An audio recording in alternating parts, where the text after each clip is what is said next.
The female swordsman stands firm, her sword drawn, eyes burning with determination. The danger surrounding her is real, but her voice remains steady. She isn't backing down, not when four rough-looking men circle her like a pack of wolves eyeing a meal. Their intentions are about as subtle as a clown at a funeral, and the lady can sense what's coming. One of the men steps forward with a grin. His eyes are practically gleaming with hunger that has nothing to do with food.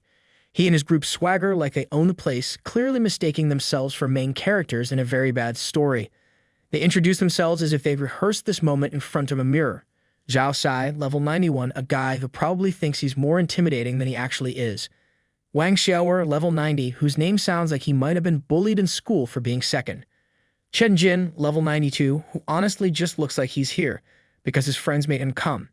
And finally, Lai Pu, level 99, who clearly wins the most likely to be a problem award. The lady tightens her grip on her sword, mentally rolling her eyes at the villain roll call. She knows she's outnumbered and outleveled, but that doesn't mean she's about to start trembling in her boots. No. If anything, she's more annoyed than scared. Great, she thinks, another group of wannabe tough guys who think they're a gift to women. Classic. But if they want to fight, she's ready to give them one, even if she has to take them all down by herself. At least there'll be a workout. She retorts with a sharp edge, wondering aloud if they're really that desperate or just terrified the Transfer Association might finally deal with them. Her heart races, but her grip on the sword tightens like someone bracing for a roller coaster they didn't want to get on in the first place. Yet her resolve stays firm. If they think they can intimidate her, they seriously underestimated her. Wang Xiaoer laughs in that infuriating way only a cocky thug can. Who's she trying to scare? He practically thinks out loud. He points out with all the subtlety of a brick to the face that he and his buddies have a few lives on their hands already, as if that's some kind of twisted badge of honor. Chen Jin jumps in, adding that they've been on the association's blacklist for so long they've stopped bothering to check. Laws. Path, they left those behind like last year's fashion trends. Lai Pu, clearly having the time of his life, sneers as he surveys the situation. He's been hunting for over half a month, and now a fat sheep has waltzed right into his grasp. Lucky him. His grin widens like a wolf that just found dinner, and he chuckles darkly, making it clear he sees her as nothing more than a sweet little girl. A gift dropped straight from the heavens. He laughs, the kind of laugh that's more of a warning than a joke, his eyes gleaming with that special brand of evil that really ruins the mood. He taunts her with a voice so dripping in mockery you could slip on it. He suggests that if she serves them well, he might even tip her. As if his very existence isn't already offensive enough. His gang laughs along with him, their menacing chuckles closing in like a tightening noose. The lady, however, isn't one to crumble. Rather than let these goons have their way, she'd prefer to go down swinging. Her grip on the sword tightens, her fingers practically turning white as she steels herself for what might be her final stand. She's prepared to make a desperate move, anything to avoid the humiliation they're threatening. But just as she's about to act, a blur of movement flashes in the corner of her eye, too fast for her to track. Before anyone can react, a bright light cuts through the air, and suddenly the arrogant bravado of the group shatters with one horrifying scream. Lai Pu shrieks, his voice breaking like a badly played violin as his hand is severed cleanly from his arm. 1 second, he was full of swagger. The next, he's staring at the spot where his hand used to be, blood pouring from the wound. His scream echoes, and the menacing atmosphere they'd built up so carefully falls apart, faster than a sandcastle in a tidal wave. Su Yang steps forward, looking as cool as someone who just strolled out of a movie explosion, his weapon resting casually in his hand. He's heard whispers about a group of outlaws targeting lone players, but running into them today. Well, that's just his lucky day. His gaze, cold and lethal, doesn't falter. He's not even mad, just mildly inconvenienced. The thugs, clearly enraged by Su Yang's sudden appearance, decide to throw caution to the wind and charge at him like they've got something to prove. One of them, his face twisted like he's just eaten a bad lemon, yells something about cutting off Su Yang's limbs and torturing him slowly. Real original, buddy. As they rush toward him, all cocky and confident, one thug sneers, thinking he's already won this fight. Meanwhile, the lady, watching the whole scene, feels a jolt of concern and urges Su Yang to run, clearly thinking he's outmatched. But Su Yang, he's completely unfazed, like he's dealing with a minor inconvenience. Not a group of angry thugs. His expression remains calm, calculated. He might as well be deciding what to have for dinner. He notes that these guys are fourth-class transferees, and maybe before he'd need to whip out a legendary item for a fair fight. But now, well, now it's not even worth the trouble. Before anyone can process what's happening, Su Yang suddenly bursts into action. It's like watching a calm sea suddenly turn into a hurricane. He moves with such incredible speed that the thugs barely have time to blink before he's on top of them. One by one, he takes them down with swift, precise blows like he's doing laundry instead of fighting for his life. Panic sets in as one of the thugs, realizing the tables have turned faster than expected, cries out in disbelief. Why is this kid so fast? He barely gets the words out before getting knocked out cold. As the dust settles, Su Yang stands tall, looking like someone who just finished a casual workout. The thug leader, refusing to back down, swings his massive greatsword at Su Yang, shouting in a last-ditch effort to win. Su Yang moves so swiftly, it's almost lazy, countering the attack with a simple strike from his dagger. And here's the kicker, the greatsword, the prized platinum-grade weapon, shatters on impact. The thug leader stands there, stunned, staring at his broken sword like someone whose favorite toy just got run over. Did that tiny dagger just shatter his prized greatsword? He stammers that maybe this dagger is a star-grade weapon. Realizing Su Yang's weapon is worth more than their combined hopes and dreams, the thug leader's eyes gleam with greed. Forget the woman, this kid is the real jackpot. He shouts to his comrades, declaring that Su Yang must be carrying even more treasures. The rest of the thugs, their eyes lighting up like kids in a candy store, grin with greed overtaking their fear. Rich beyond their wildest dreams, or so they think. Fueled by desperation and the promise of treasure, they prepare to attack again, recklessly throwing caution to the wind. Su Yang, his gaze cold and sharp as ice, barely acknowledges their pitiful attempt. Greed truly has no limits, he thinks. His voice cuts through the chaos, mocking their delusions. He warns them that they might not live long enough to enjoy any of the spoils they so eagerly crave. As the thugs charge, still blinded by their greed, Su Yang channels a devastating energy, his resolve solid. Mercy. Not today. Not for people like them. In an instant, a swirling inferno of blue flames erupts around him, like someone just turned the oven on high and forgot to set a timer. The flames consume the thugs in seconds, leaving nothing but charred memories of their greed. The system chimes in as casually as if it were announcing someone's grocery delivery. Ding. Kiddo Lai Pu, level 85, and Wang Xiaoer, level 90. Gain almost 22,000 experience points. Among the items obtained is a strawberry-flavored rubber ring and sem-restraint set and a black bodysuit. Su Yang stares at the loot for a second, then mutters under his breath, "Perverts deserve their end." Without a second glance, he moves on, completely uninterested in the bizarre items left behind. The blue flames fade and Su Yang stands amidst the fading embers, almost admiring the handiwork of the black flame wings. The flames are truly powerful, and they've left nothing but destruction in their wake. Good riddance. Afterward, with complete calm, he turns to the lady, who's still trying to wrap her head around what just happened.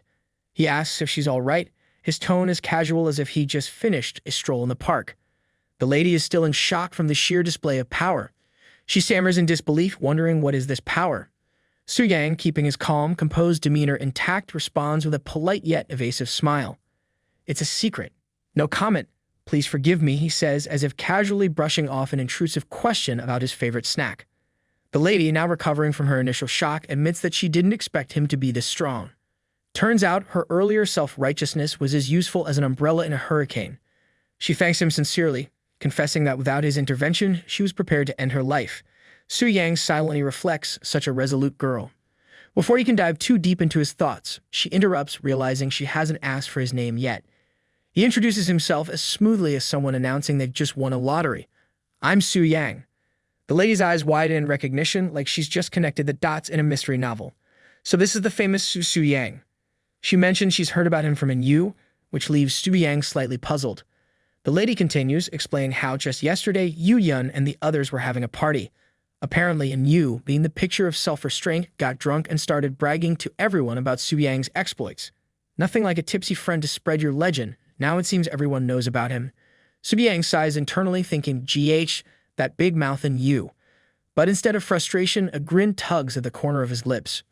Wrapping up the conversation, Su Yang offers her a return scroll, clearly signaling that he's ready to continue his journey.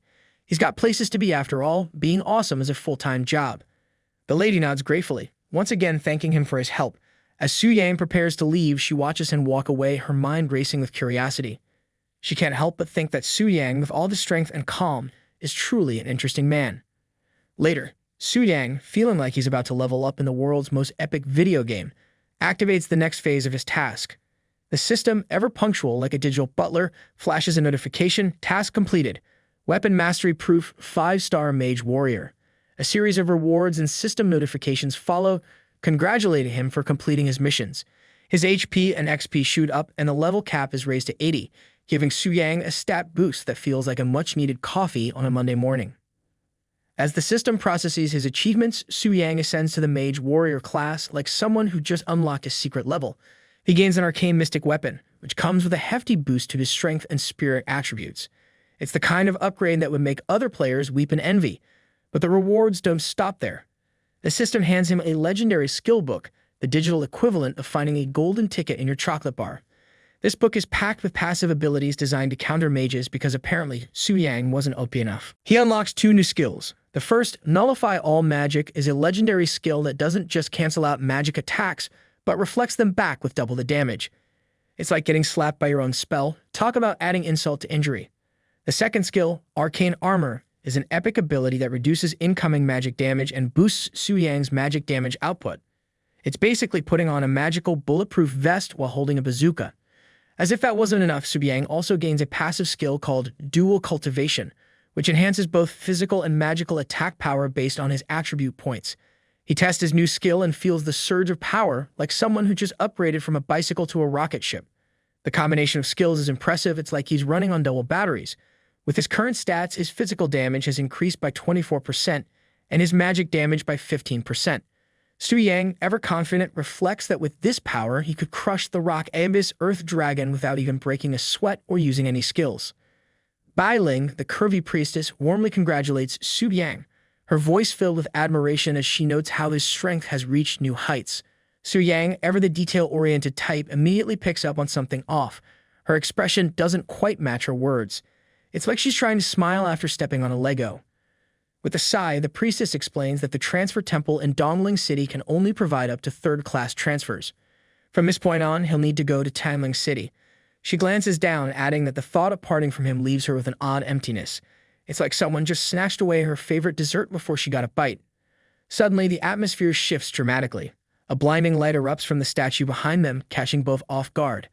The priestess gasps, startled, wondering aloud if the statue itself could be offering a blessing. Su Yang watches in surprise as the radiant light engulfs Bai Ling, and as if auditioning for a role in a celestial fashion show, angelic wings start forming behind her. It reminds Su Yang of the eerie blood-blessing ceremony he endured, but this one is drenched in light and purity, the kind of scene that makes you half expect a choir to belt out some heavenly tunes in the background. The priestess begins to ascend, now transformed into an angelic figure glowing with divine energy. A system notification pops up confirming her advancement to a 5th-class temple priestess, and to top it off, she's bound for Tanling City as well. Still trying to wrap his head around the sudden change, Su Yang blurts out his surprise, asking if she's really reached the 5th class. The priestess, now descending gracefully with her wings folding neatly behind her, explains that the advancement process for temple priestesses works differently. And here's the kicker, plot twist. She won't have to leave his side after all. Talk about dodging an emotional farewell. She beams, clearly relieved at this unexpected twist of fate. Just as the excitement seems to settle, Bai Ling suddenly appears drained, like someone who signed up for a marathon thinking it was a casual stroll. She admits softly that she's tired and leans into Su Yang for support, feathers gently drifting down around them like a poetic feather pillow fight. Su Yang wraps an arm around her, reassuring her that he's glad she's staying. With a calm smile, he guides her forward, promising they'll journey to Tanling City together. And just like that, they set off, one with a new surge of power, the other sporting angelic wings, both ready for whatever adventure lies ahead. Meanwhile, at the temple gate, the crowd grows restless, the impatience buzzing around like an annoying fly that insists on ruining everyone's day. One exasperated individual grumbles about the doors still being shut, questioning the holdup. Another jumps into the complaint pool, accusing someone inside of hogging the temple like it's a private spa and demanding they stop wasting everyone's time because clearly not everyone can spend the day lounging around waiting. Just as the crowd collectively teeters on the edge of a meltdown, the heavy doors finally creak open, grabbing everyone's attention faster than a sudden Wi-Fi outage. As the doors part, a wave of murmurs sweeps through the crowd like wildfire, all eyes locking onto Su Yang as he steps out, carrying the priestess Bai Ling in his arms. The whispers intensify as if this act of carrying someone is the most scandalous thing to happen since last week's temple bake sale. One irritated bystander mutters about how long they've been waiting, while others start making wild guesses, clearly misinterpreting the situation. The gossip escalates at lightning speed, turning into a soap opera plotline faster than anyone can blink. Some are already convinced Su Yang had been alone with the priestess for half an hour, their imaginations working harder than usual. Su Yang, completely unfazed by the absurd rumors swirling around, walks forward with the kind of calm that suggests he's more concerned about what's for dinner than whatever nonsense the crowd is spitting out. Mentally, he swats away their chatter like swatting away a mosquito, carrying Bai Ling with unwavering confidence. For him, it's just another day at the office. Internally, he's already wondering what kind of ridiculous story they've cooked up this time. Without addressing the absurdity around him, he simply makes it known that those needing a job transfer can now enter. Out of nowhere, a large man steps forward, blocking Su Yang's path, his face serious as he demands an explanation. His voice dripping with suspicion, as if he's caught someone sneaking an extra dessert at the buffet. The man insists that Su Yang can't leave without explaining what he did to the priestess. Su Yang's patience, already hanging by a thread, starts to thin. His eyes narrow, and with a cold edge to his tone, he orders the man to move aside. The bravado instantly evaporates from the man's face, his eyes widening as he feels the terrifying aura radiating from Su Yang. Sweat forms on his brow, his mind racing as he internally panics, thinking Su Yang's glare alone could have made him wet his pants. Who on earth is this guy? Definitely not someone you pick a fight with after lunch. Before the situation escalates, a young priestess hurries over, her voice ringing out as she calls to Lord Su Yang. Su Yang shifts his attention, acknowledging her with a calm nod. The young priestess, bubbling with excitement, announces that she's just been promoted to the new temple priestess of Dongling City. Bai Ling, it seems, is heading to Tanling City.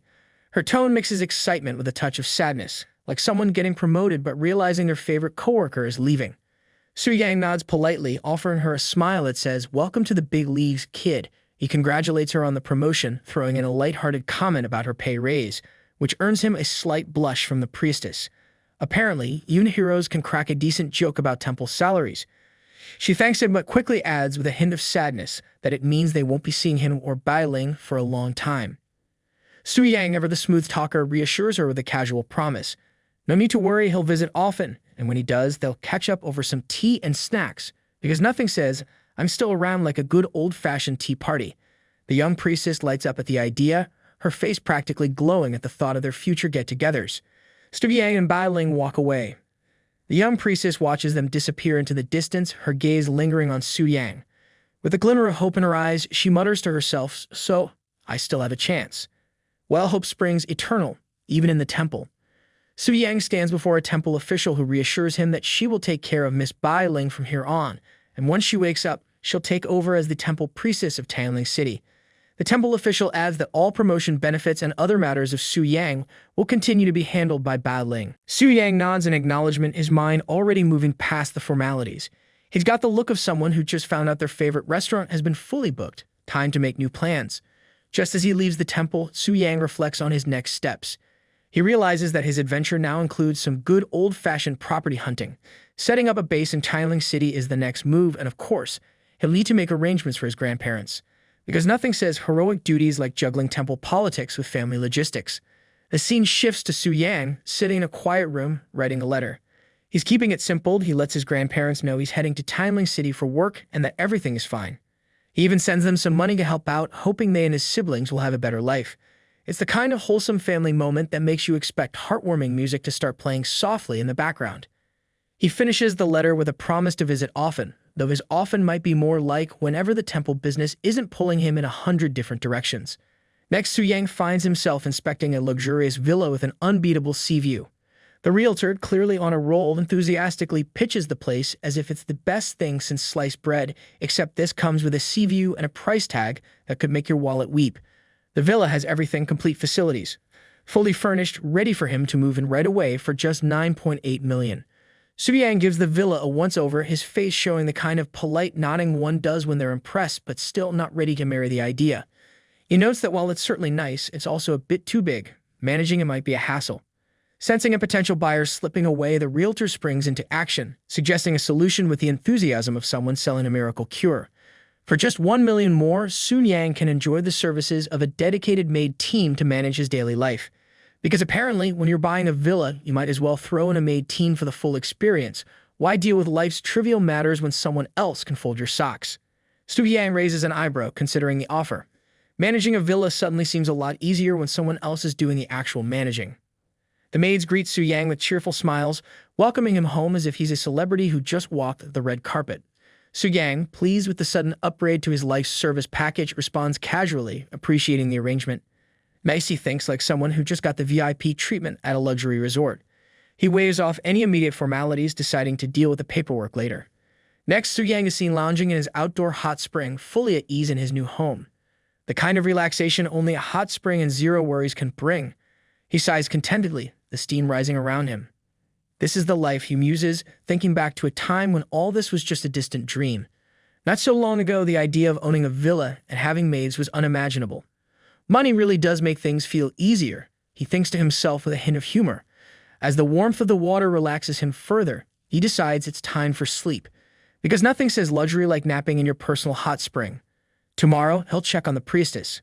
Meanwhile, Bai Ling wakes up in a quiet room, feeling disoriented and confused about her surroundings.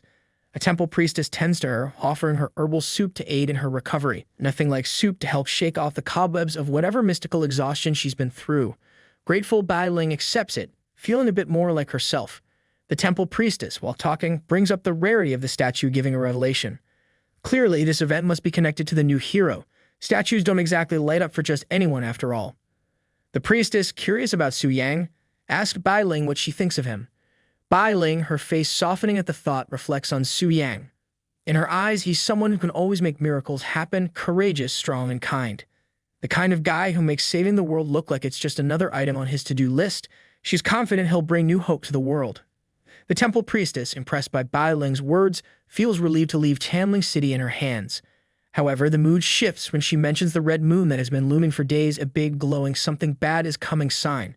This can only mean that an event is approaching, and she warns Bai Ling to be careful. Suddenly, Bai Ling's eyes widen as she remembers something important, something she shouldn't have forgotten. Panic washes over her, and without hesitation, she rushes out of the room, determined to warn Su Yang about the looming red moon invasion. Because what's a day without a world-threatening crisis slipping your mind? And just as Bai Ling hurries off, the other priestess smirks, picking up on the deeper reason behind her concern. It's written all over her face she's fallen for the hero. Nothing like a little romantic tension to spice up a looming invasion. Back at the villa, Su Yang suddenly wakes up startled. Something doesn't feel right. The peaceful vibe of the hot spring is quickly replaced by a hero's sixth sense. There's trouble brewing, and apparently, no one told him nap time was over. Suddenly, something unusual happens. One of the maids gasps in fear, her voice trembling as she tries to comprehend the situation. It's not every day that fear turns a maid into a deer in headlights. She stammers, her eyes wide with panic as a giant, terrifying creature appears, towering over them. A system notification flashes in the air. A rare event has been triggered, the Red Moon Invasion. The creature is identified as a 6th-tier giant axeman, its level unknown, and it's clearly no ordinary foe. If a sight of this monster doesn't scare you, the words unknown level definitely should.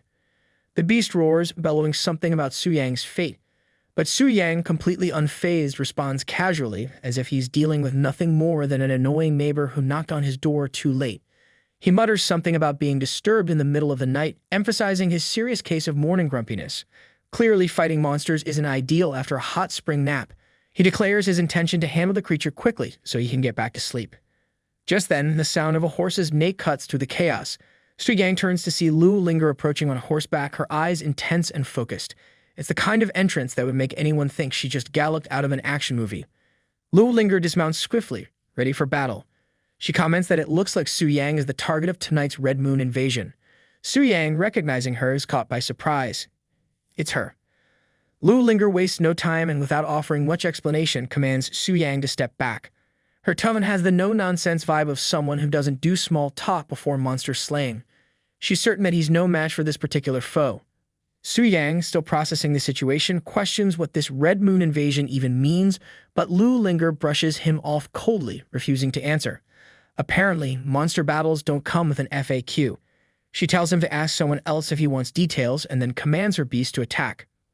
The ground trembles as her water beast charges forward with a thunderous roar, engaging the ferocious, red-eyed creature in a battle that shakes the very earth. The impact sends shockwaves through the area, leaving the surroundings in complete disarray. It's the kind of destruction that would make any homeowner cringe, especially one who just moved in. As the dust settles, Su Yang remains composed, surveying the chaos. He makes a dry comment about how he just renovated his house, clearly unimpressed by the destruction. Suddenly, Bai Ling rushes over, concern evident in her voice. Su Yang, surprised by her presence, questions why she's here in the middle of all this chaos. But before he can say more, he's alerted by Bai Ling's sudden shout. Instinctively, he pulls her close to protect her from an unseen threat. Bai Ling, still catching her breath, explains that she woke up, saw the red moon still hanging in the sky, and realized she hadn't warned him about the invasion. Her concern is palpable, as if she's just remembered to warn him about forgetting to lock the door, except this time it's a world-ending invasion. Su Yang, now fully alert, holds her close as he processes the situation. It's clear that things are about to get even more complicated. And here he was just hoping for a peaceful night. Su Yang, still holding Bai Ling close, asks her to explain the situation in detail. Bai Ling, nodding, begins to outline the gravity of the Red Moon invasion. Whenever the Red Moon descends, she explains, monsters from an unknown subspace appear. These creatures, known as Scarlet Decay, invade the area of each warrior with one singular purpose: to eliminate that warrior. Only the warriors themselves can harm these creatures, and the event is called the Red Moon Invasion. It's like being in a nightmare where only you can fight the monster, while everyone else just watches in horror from the sidelines. Bai Ling continues her explanation. She adds the grim detail that any warrior killed by Scarlet Decay cannot be resurrected. No coming back for a second round, just straight to the game over screen. She mentions that according to the Temple Chronicles, Red Moon invasions only occur after a warrior's third advancement. She admits she was supposed to introduce Su Yang to this yesterday, but forgot, as if she was just going to casually mention it over tea. Su Yang processes this information calmly, but there's a hint of curiosity in his voice as he muses aloud about how such a powerful event occurs right after a third advancement. He thinks to himself, if not this a little too overpowered, wondering how anyone survives it. Meanwhile, the battle rages on, and the 6th-tier giant axeman is wielding his weapon with terrifying force. The enemy is more formidable than Su Yang could have imagined. Su Yang realizes that Lu Linger's true goal must be the Red Moon Crystal Core, something to match her strength. He also deduces that the Scarlet Decay has a certain characteristic: it can dynamically change its level and strength, making it far more dangerous than a typical monster. Because who doesn't love a monster that adapts like it's in a never-ending boss fight? Meanwhile, the battle escalates. The monster launches another earthquake strike, shaking the entire battlefield. It's the kind of move that makes everyone wish they had reinforced their floors. Lu Ling, witnessing the immense power of her opponent, is taken aback. She curses internally, realizing how impossible it seems for a mere third advancement Scarlet Decay to possess such tremendous power. It's like going to a local boxing match and finding out your opponent is the heavyweight champion. Su Yang, noticing the destruction their battle is causing, calls out in frustration, clearly concerned about his newly renovated house. After all, nothing ruins a good move-in like an impromptu monster demolition. He declares that since the creature is targeting him, he should be the one to handle it. Lu Ling, never one to hold back, responds with a mix of sarcasm and warning, making it clear that if Su Yang wants to take the risk, she won't stop him, but he better not come crying for help later. Su Yang's confidence shines through as he assures her he'll manage just fine. He suggests she stay on the sidelines and watch. Because what's better than a front-row seat to a one-man show? With a surge of energy, Su Yang unleashes his shadow body technique, moving with blinding speed, his movements leaving a trail of purple energy in their wake. His swift, precise attack lands with incredible force, blasting his opponent away. It's a move so powerful, even the Scarlet Decay would probably wish it could call in sick. Su Yang doesn't stop there. With unwavering focus, he activates his Soul Mark ability, locking onto the giant axeman, who is now struggling with only 40% of its health. The monster grunts in pain, clearly unable to keep up with Su Yang's relentless assault. Nearby, Lu Linger watches in disbelief, marveling at how one hit drained 60% of the creature's health. It's the kind of damage that makes you wonder if the monster skipped leg day.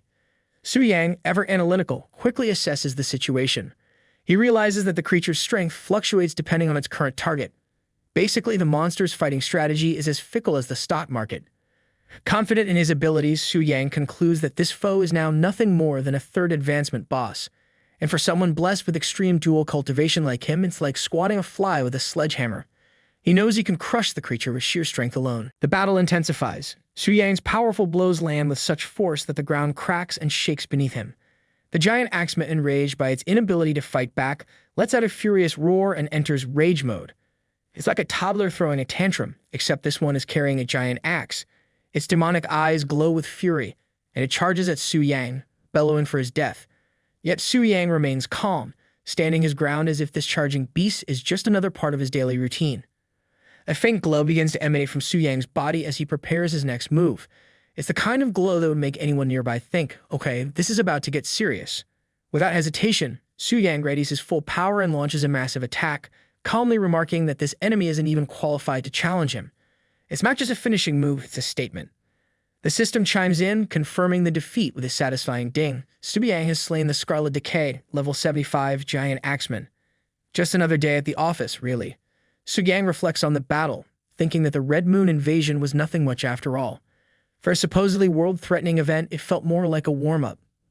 Bai Ling, who witnessed the entire fight, can't help but praise Yang for resolving the situation so quickly. She's genuinely amazed by his abilities, and it shows in the way she looks at him like he just pulled off a magic trick without breaking a sweat. Meanwhile, from a distance, Lu Linger watches silently, her mind racing. She muses to herself that such overwhelming power can't be human. Perhaps there's some savage beast hiding beneath that calm, collected exterior. She throws a warning Yang's way, but he's barely paying attention. It's hard to take threats seriously when the person throwing them around seems to be having a one-sided conversation. Yang, now uninterested in Lu Linger's monologue, turns his attention to Bai Ling and holds up a glowing red crystal. He wonders aloud if this is what Lu Linger was after the whole time. Because after all that chaos, there has to be more to it than just random monster smashing. The priestess begins to explain, naturally, that this is indeed the Red Moon Crystal Core, an item of great power. But before she can finish, something completely unexpected occurs. The crystal in Yang's hand begins to glow ominously, its light pulsing in a way that immediately catches both of them off guard. It's the kind of glow that screams, this is about to go horribly wrong. Yang's face shifts from curiosity to concern in an instant. But before either of them can process what's happening, something wild begins to unfold. Yang's body starts to morph, twisting and shifting in unnatural ways. It's as if his limbs suddenly decided to take a break from following the normal rules of anatomy. The priestess, terrified, watches in horror. She screams his name. Her voice trembles as she tries to reach out to him. Yang jolts awake, his body still tingling from the intense transformation he endured. Just as he regains his senses, his eyes land on Bai Ling, who is uncomfortably close, her presence startling him. Startled, he wonders aloud where he is and instinctively tries to pull away from her. Bai Ling, noticing his confusion, speaks up in her usual calm tone, telling him that he's awake at last. Yang, still shaken and completely baffled, stammers as he asks what on earth is going on and why they're in the same bed. It's not exactly the heroic awakening he expected after facing life-threatening monsters. Bai Ling, ever composed, reassures him not to panic, explaining that the previous night he had been cursed by the Scarlet Withering. She had to perform a purification ritual to save him, because apparently saving heroes from monstrous curses is just another day at the office for temple priestesses. Yang, clearly unsettled, asks about the ritual in question, unsure where this explanation is leading. Bai Ling nods, matter-of-factly informing him that according to Article 921 of the Temple Regulations, when a hero battles against the Scarlet Wither, they become infected with its dark energy. If too much of it accumulates, the hero risks turning into one of the Scarlet Wither creatures themselves. And no one wants to wake up and realize they've become the thing they were just trying to defeat. She adds that it's the duty of the hero's dedicated temple priest to purify this dark power from their body after the battle. Of course, this is when the explanation takes a bit of an awkward turn. The ritual, Bai Ling continues, requires close contact between the two, and since Yang lost consciousness, she had no choice but to bring him back to the room and remove his clothes to perform the ritual properly. Because of course in these situations, regulations somehow always require the most awkward solutions possible. Yang, now scratching his head in embarrassment, can't help but feel the situation is more than a little uncomfortable. Just then, Bai Ling coughs lightly and instinctively covers her neck, where a strange mark now rests. It's the kind of cough that tells you something's definitely not right, but she's trying her best to downplay it. Yang asks her, his voice heavy with concern, what's wrong with her and what the strange mark on her neck means. The priestess quickly reassures him, explaining that temple priests possessed a special constitution that allows them to purify the scarlet contamination on their own. Her tone is calm, like someone trying to convince you a small house fire isn't worth calling the fire department for. She adds that it'll clear up in a day or two. Yang, still worried, reaches out, his voice softer now, asking her not to push herself too hard. If she was injured because of him, he would feel terribly guilty. Bai Ling gazes at him with a soft expression, admiration for the brave hero evident in her eyes. Because nothing says, I'm fine, like admiring someone's courage while hiding the weird scar left behind by otherworldly contamination. Now fully awake, Yang sits up in bed beside the priestess, but before he can get his bearings, she suddenly remembers something important. With a burst of excitement, she exclaims that she hasn't yet explained the benefits of his 5-star third advancement, because who wouldn't want to talk perks immediately after a near catastrophe? Still processing the chaos, Su-Yang offers a simple, groggy response, the kind of "oh, okay" that suggests his brain is only halfway back online. The priestess, now brimming with enthusiasm, begins listing the perks with the energy of someone announcing a game show prize. The previous subsidy of 50 million is increased to a staggering 1 billion. The number practically flashes in the air, vibrating with the energy of an over-the-top infomercial. She continues, adding that his Black Gold membership discount in the Alliance has been upgraded from 30% off to 50% off, because who doesn't love a little extra savings when battling world-ending threats? Finally, she finishes with the piece de resistance. Su-Yang can now gain free entry to any S-level guild, because apparently nothing says congratulations, you survived a monstrous transformation, like being invited to the elite club. A shiny membership card appears, emphasizing Su-Yang's newly upgraded status. The card gleams, practically screaming VIP access as it showcases his elevated rank. Su-Yang reflects on the overwhelming news, his mind racing as he considers the implications. The subsidy has increased by 20 times, he can hardly believe it. This is incredible, he thinks to himself. The temple sure knows how to be generous when it comes to rewarding its heroes. With a sum that large, the possibilities seem endless. As for the option to join an S-level guild, Su-Yang takes a moment to pause. Rushing into that kind of decision might attract unnecessary attention, he muses. Bai Ling then reveals what might be the most crucial benefit of all, the opening of the Red Moon Crystal Core Exchange Shop. This piques Su-Yang's curiosity, and he asks about the exchange shop. Bai Ling explains that the shop is established by the temple, where Red Moon crystals can be exchanged for a variety of powerful items, equipment, rare potions, and specific artifacts that could be crucial for battle. It's like stepping into a legendary marketplace where every item sparkles with promise. To access it, all he needs to do is place his hand on the deity statue, and the items available for exchange will appear. A detailed visual displays before him, showcasing various items and weapons in the shop. Su-Yang muses to himself, realizing that this is why even Lu Linger desperately wanted these Red Moon crystals. He decides to take a closer look at what it can be exchanged for. Su-Yang examines the Red Moon Crystal Core Exchange Shop, his eyes widening as he scrolls through the powerful items on display. It's like stepping into a treasure trove where every item could turn the tide of battle. The sheer variety of top-tier equipment, spells, and artifacts leaves him momentarily speechless. First, he notices the Blade of Devastation, a first-tier forbidden spell that requires 300 cores. As he moves down the list, the price tags only get heavier. The second-tier forbidden spell sits at a staggering 900 cores. These spells probably come with the kind of power that makes mountains tremble. Then there are the semi-divine artifacts, priced at 4,000 cores. It's the kind of weaponry that makes even a hero like Su-Yang feel like he's walking among gods. But the item that truly catches his eye is the divine artifact. Eternal Golden Spear, priced at an unbelievable 10,000 cores.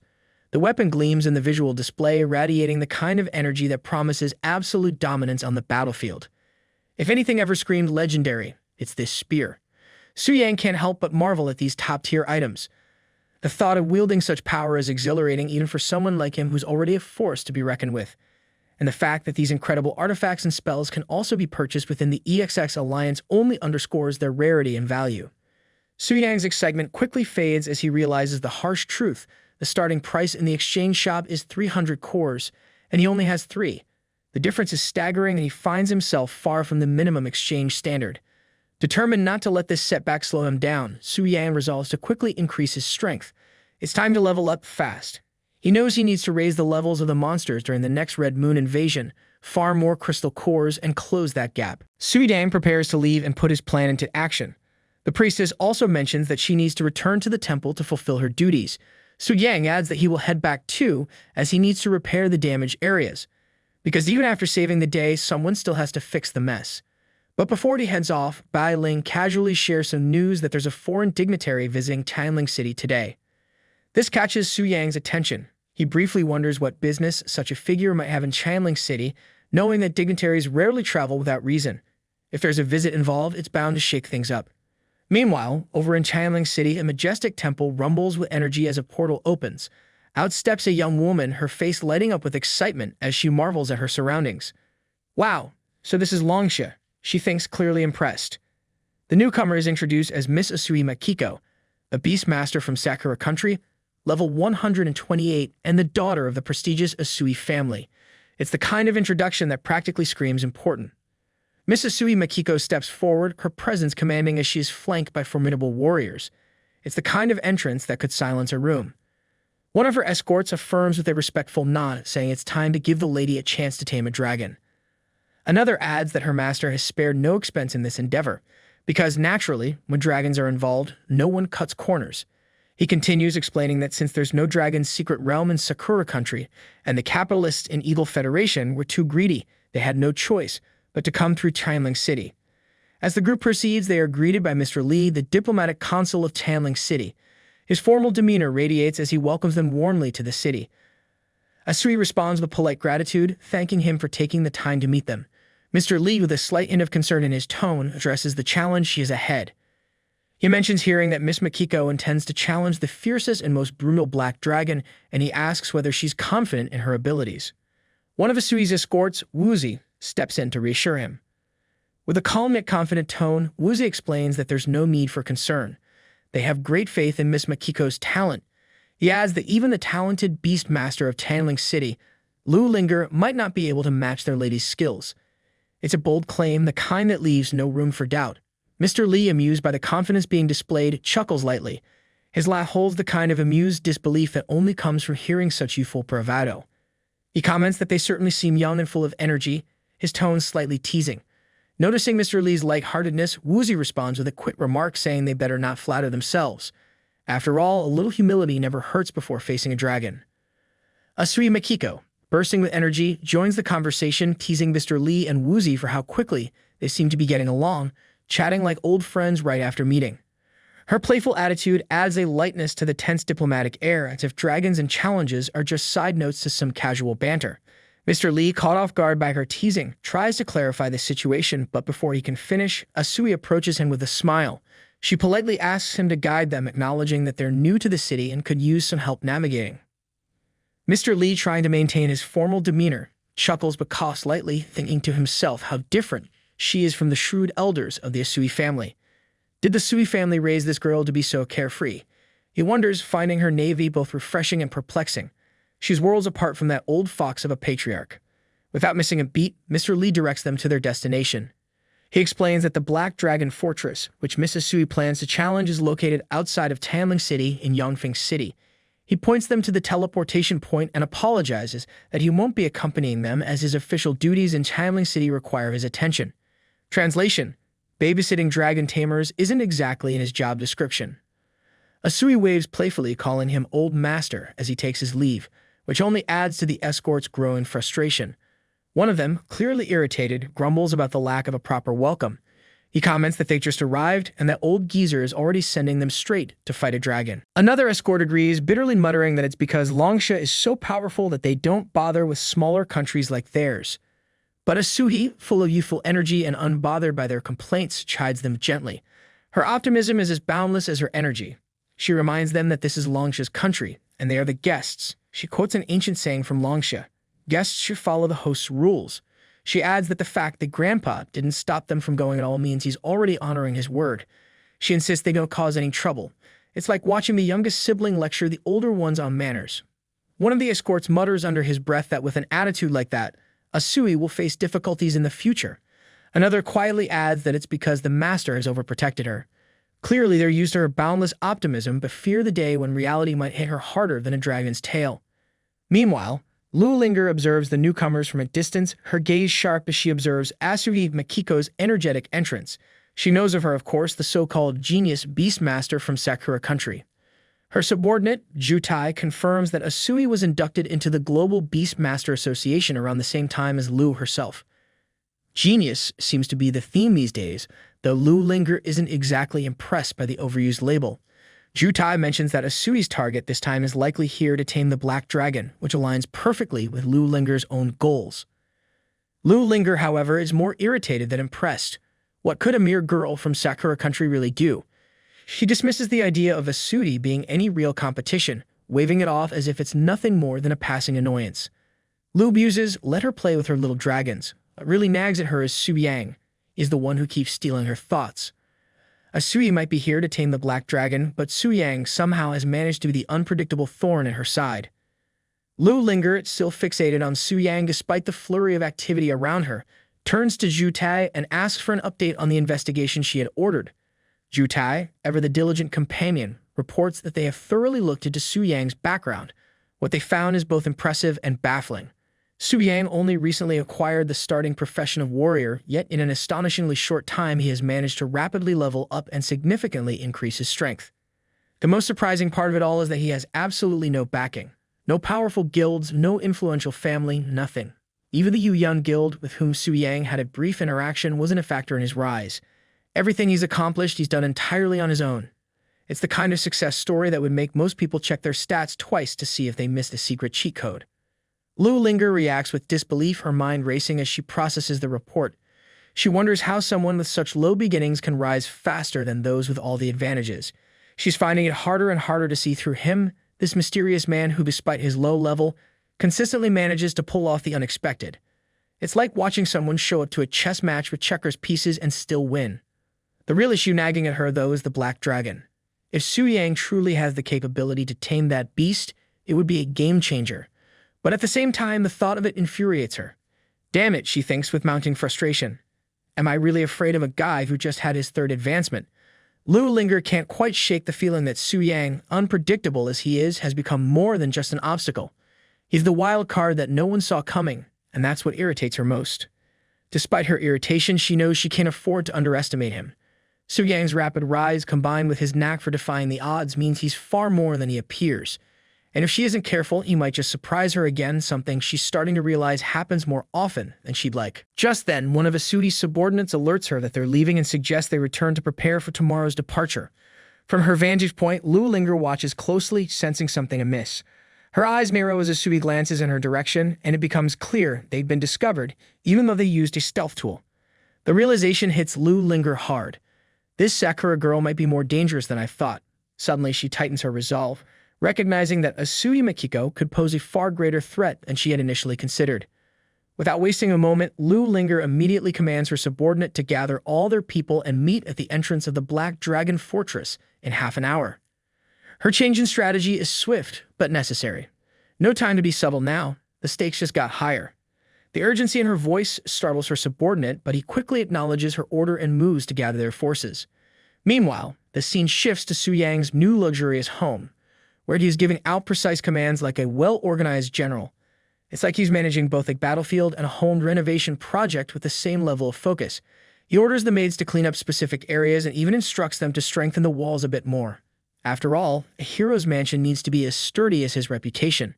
Suddenly, an ominous system prompt appears before him. Detected intruders challenging the secret realm. Would you like to connect to the boss? Su Yang's sharp instincts kick in as he monitors the situation.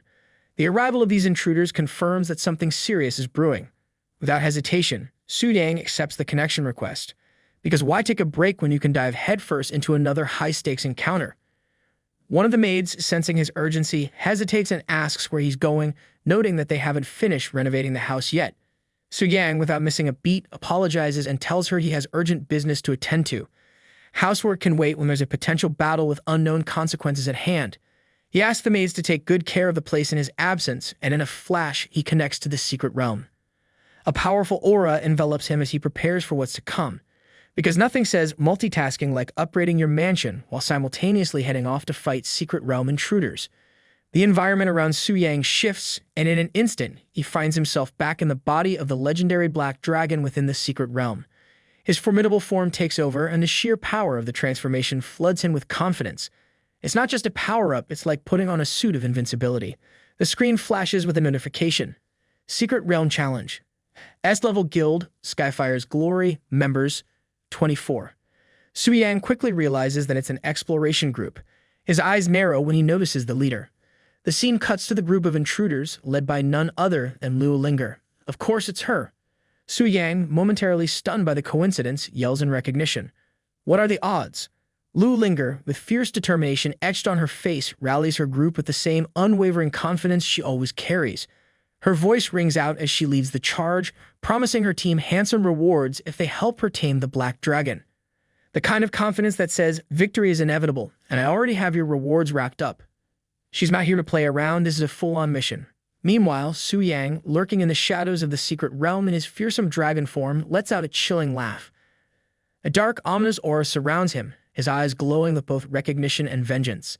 If they thought this was going to be a simple taming mission, they were about to learn just how wrong they were. With a low growl, Su Yang thinks to himself, "You'll pay for all the repair costs, and every bit of trouble you've caused with interest." Su Yang, now in his massive, intimidating dragon form, addresses his underlings with a grave tone.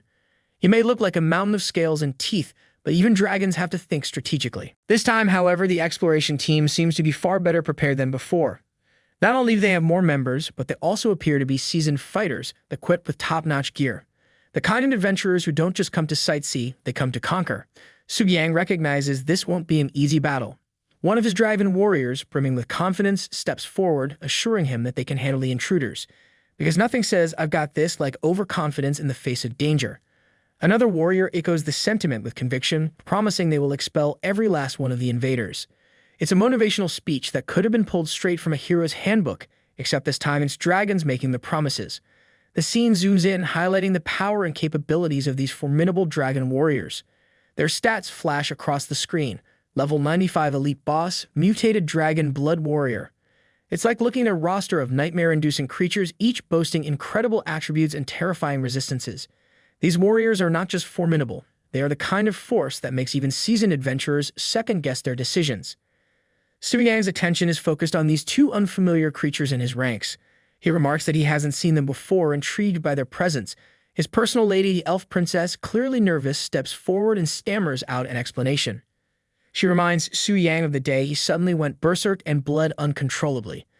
These two creatures licked the dragon blood that spewed out, causing them to mutate into their current forms. Su Yang, intrigued, observes the creatures more closely. So directly consuming dragon blood has an effect too, he muses, noting that only these two successfully mutated. The elf princess then gestures toward a few others, pointing out that not everyone had the same luck. Off to the side, two visibly anxious mutated creatures are practically shaking in their boots as they desperately apologize. It turns out they also lick the dragon blood but become more useless than before. Su Yang examines the situation thoughtfully, realizing that his hastily formed dragon blood army might not be as useful as he had hoped. Fleeting success is great, but not when your minions look more nervous than the enemy. No matter, he thinks, these two mutated dragon blood warriors, although not as strong as him now, might still compare to the pre-evolved black flame wyvern. Without hesitation, he commands the two to intercept the approaching enemy, because when the going gets tough, you send in the unpredictable dragon mutants. The two creatures respond in unison, their resolve clear as they prepare to carry out Su Yang's orders. Su Yang, noticing something off, asks his elf princess what's wrong. She hesitates for a moment, then offers a soft smile, brushing it off and insisting that it's nothing. The kind of smile that hides more than it reveals, like when someone says they're fine but clearly aren't. As Su Yang turns away, the elf reflects inwardly. Despite her outward calm, she can't help but feel uneasy. The hero team is incredibly strong this time, strong enough that they might actually defeat the Black Dragon. Yet, to her surprise, there's no joy in her heart. The scene shifts dramatically to the hero team launching their attack with immense precision and power. They move like a well-oiled machine, every step calculated, every strike purposeful. The environment crackles with energy, the air thick with the clash of power as the battle kicks off. Lu Linger maintains her focus. She commands the team to advance carefully, warning them to stay alert for any potential threats. It's the kind of focus you'd expect from someone leading a squad into a war zone, not just a monster hunt. She points out that even if the Black Dragon has evolved to the stellar tier, the smaller monsters shouldn't have changed. In her mind, it's just another day in the office, dealing with what she sees as minor obstacles.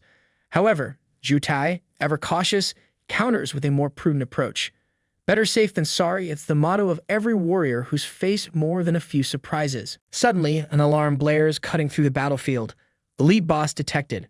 The team reacts swiftly as two massive creatures emerge from the shadows. It's the classic case of speak of the devil, or in this case, speak of the boss and it will appear. Zhu Tai can't help but exclaim about their timing, but Lu Linger remains unfazed, immediately issuing commands. Just two elite monsters. No big deal. She quickly assesses the situation, instructing the team to spread out and prevent any combo skills between the two bosses. One is immune to physical damage, and the other is immune to magical attacks, a classic duo of destruction. Soon, the battle intensifies, the team spreads out, each member executing their precise roles. It's like watching a group of professionals handle a high-stakes situation, if only these pros weren't facing giant, rampaging monsters. Lu Linger shouts, reminding them to control the boss's HP and avoid triggering the dreaded low HP berserk mechanic. No one wants a monster going full rage mode just because it's losing. Zhu Tai unleashes a devastating attack, Shadow Thorn instant kill, sending shockwaves through the battlefield. One of the bosses crumbles, defeated but not without roaring its final threat, proclaiming its loyalty to Lord Athos and vowing to kill the intruders, because apparently even dying bosses can't resist a dramatic exit. With the defeat of its counterpart, the remaining boss goes into overdrive. Its stats skyrocket, attack power, defense, magic resistance, and attack speed all surge as it charges into the fray with newfound fury. It's the kind of power-up that makes everyone second-guess their life choices. Shotai, recognizing the escalating danger, can't help but exclaim that the momentum is far more intense than a typical berserk mode. It's like the boss decided to take rage mode and crank it up to 11. She recognizes the boss is summoning minions and warns the team to be on alert for group buffs. Because there's one thing worse than a supercharged boss, it's a bunch of minions throwing stat boosts around like confetti. She swiftly instructs them to split the battlefield and prevent the minions from regrouping. Her voice remains steady and commanding as she reassures her team not to panic. Even though the battlefield is a chaotic mess of strikes and magical energy flying in every direction, Lu Linger is the calm in the storm. She reminds them that despite their numbers, the minions are still small fries and can be handled with enough focus. She directs the off-tank to pull the minions away while the rest focus on the boss. It's a game of divide and conquer, with a bit of dragon wrangling thrown in. Shigen calls in her spirit beast to join the fight, adding confidently that with everyone working together, there's no way they can lose. One of the team members, energized by her confidence, declares that victory is within reach, the surging morale contagious. The battlefield remains a swirling chaos of powerful strikes and mystical energy, yet through it all, Lu Linger orchestrates the fight with laser-like precision. It's like watching a conductor masterfully guiding a chaotic symphony of destruction. Suddenly, Lu Linger gives a surprising command. She orders the team to leave the boss with a sliver of health, not to finish it off. Confused but trusting her judgment, the team quickly adjusts their tactics. After all, it's not every day you're told to spare a rampaging dragon's life. The weak and mutated dragon blood warrior, fed up with being toyed with, mutters in frustration, demanding to know why they're being spared and wishing for a quick end. Lu Linger, with determination in her eyes, approaches the nearly defeated dragon. She wonders if she can tame it, knowing full well that it would give her an incredible edge in the battle. The dragon roars in defiance, cursing the humans who dare try to control it, vowing never to submit, because naturally, a proud dragon isn't about to be tamed without a fight. Before the dragon can finish its roaring defiance, Lu Linger activates her beast-taming technique with unwavering determination. Her command is clear: the dragon is to become her power. The dragon's resistance begins to waver as its mind struggles to fight off her influence. Confused, it mutters who he is. Lu Linger, with a calm and authoritative tone, asserts that it is her loyal servant now. The dragon hesitates, its mind clearly torn, before responding in a dazed state that it is, indeed, her servant. However, his dragon buddy nearby, who has been lying there for an eternity, seeing what's happening, tries to snap the creature out of its daze. "Don't be fooled," it cries, hoping to break the spell. But the damage is done. The dragon has fallen under Lu Linger's control. Watching this unfold, Su Yang is furious. His voice echoes through the battlefield, filled with outrage. How dare these intruders invade his territory and attempt to take control of his subordinates? While he understands that from a player's perspective, capturing powerful creatures as pets is part of the game, he's the boss here and no one, not even the Hero Brain team, is going to waltz into his realm and take what's his. Because if anyone's going to do the dragon taming around here, it's going to be the dragon himself. Su Yang, reflecting on the situation, comes to a grim realization. Looking at their lineup, experienced fighters, elite gear, and tactical precision, he knows that even in his stellar tier form, the odds of victory are slim. He hesitates, staring at the strange, slimy piece of meat before him, contemplating what could be a desperate last-ditch attempt to turn the tide in his favor. The elf princess beside him notices his focus and, sensing something unsettling, asks, "What is this?" The kind of curiosity that quickly turns to horror as she realizes what's about to happen. Her expression twists as she exclaims in disbelief, not wanting to believe what Su Yang might be considering. No way, you're not actually going to eat that, are you?" Su Yang, resigned to his fate, concludes that he has no other choice. Victory demands sacrifices, even if those sacrifices involve eating something that looks like it crawled out of the darkest corner of a sewer. With a resigned sigh, he takes the plunge and swallows the meat, bracing himself for what's to come. The elf princess watches him closely, wrinkling her nose in disgust as she asks how it tastes. Su Yang's face contorts in agony, his expression a perfect mix of disgust and regret. "Disgusting, slimy, and with a stench like a sewer," he replies, barely holding back his gag reflex. Clearly, gourmet meals aren't part of the evolution process, but just as he thinks the worst part is over, something begins to change within him. A surge of energy floods through his body, more intense than anything he's felt before. Suddenly, a massive explosion of light erupts, momentarily blinding everyone on the battlefield. It's the kind of spectacle that leaves even the most hardened warriors staring in shock. The ground shakes violently as a powerful golden beam shoots up into the sky, piercing through the clouds. His subordinate dragons, stunned by the unexpected display, look on in awe. One of them, clearly shaken, exclaims in disbelief about the shining golden light, wondering if it could be the Lord. Another whispers reverently, calling out to their king. As the golden light continues to radiate, Lu Linger shields her eyes, her heart racing. This is no ordinary display of power, this is something far greater. A mix of shock and realization floods her as she stares at the fortress, recognizing what is happening. Her eyes widen and she mutters to herself, piecing it together. What had been a normal secret realm encounter has just turned into something else entirely. The battlefield falls silent as a massive shadow looms over the horizon, emerging from the golden light. It is the fully evolved black dragon, its wings spread wide, casting a deep, ominous darkness over the land. The sheer power radiating from its form is overwhelming, striking fear into all who witness it.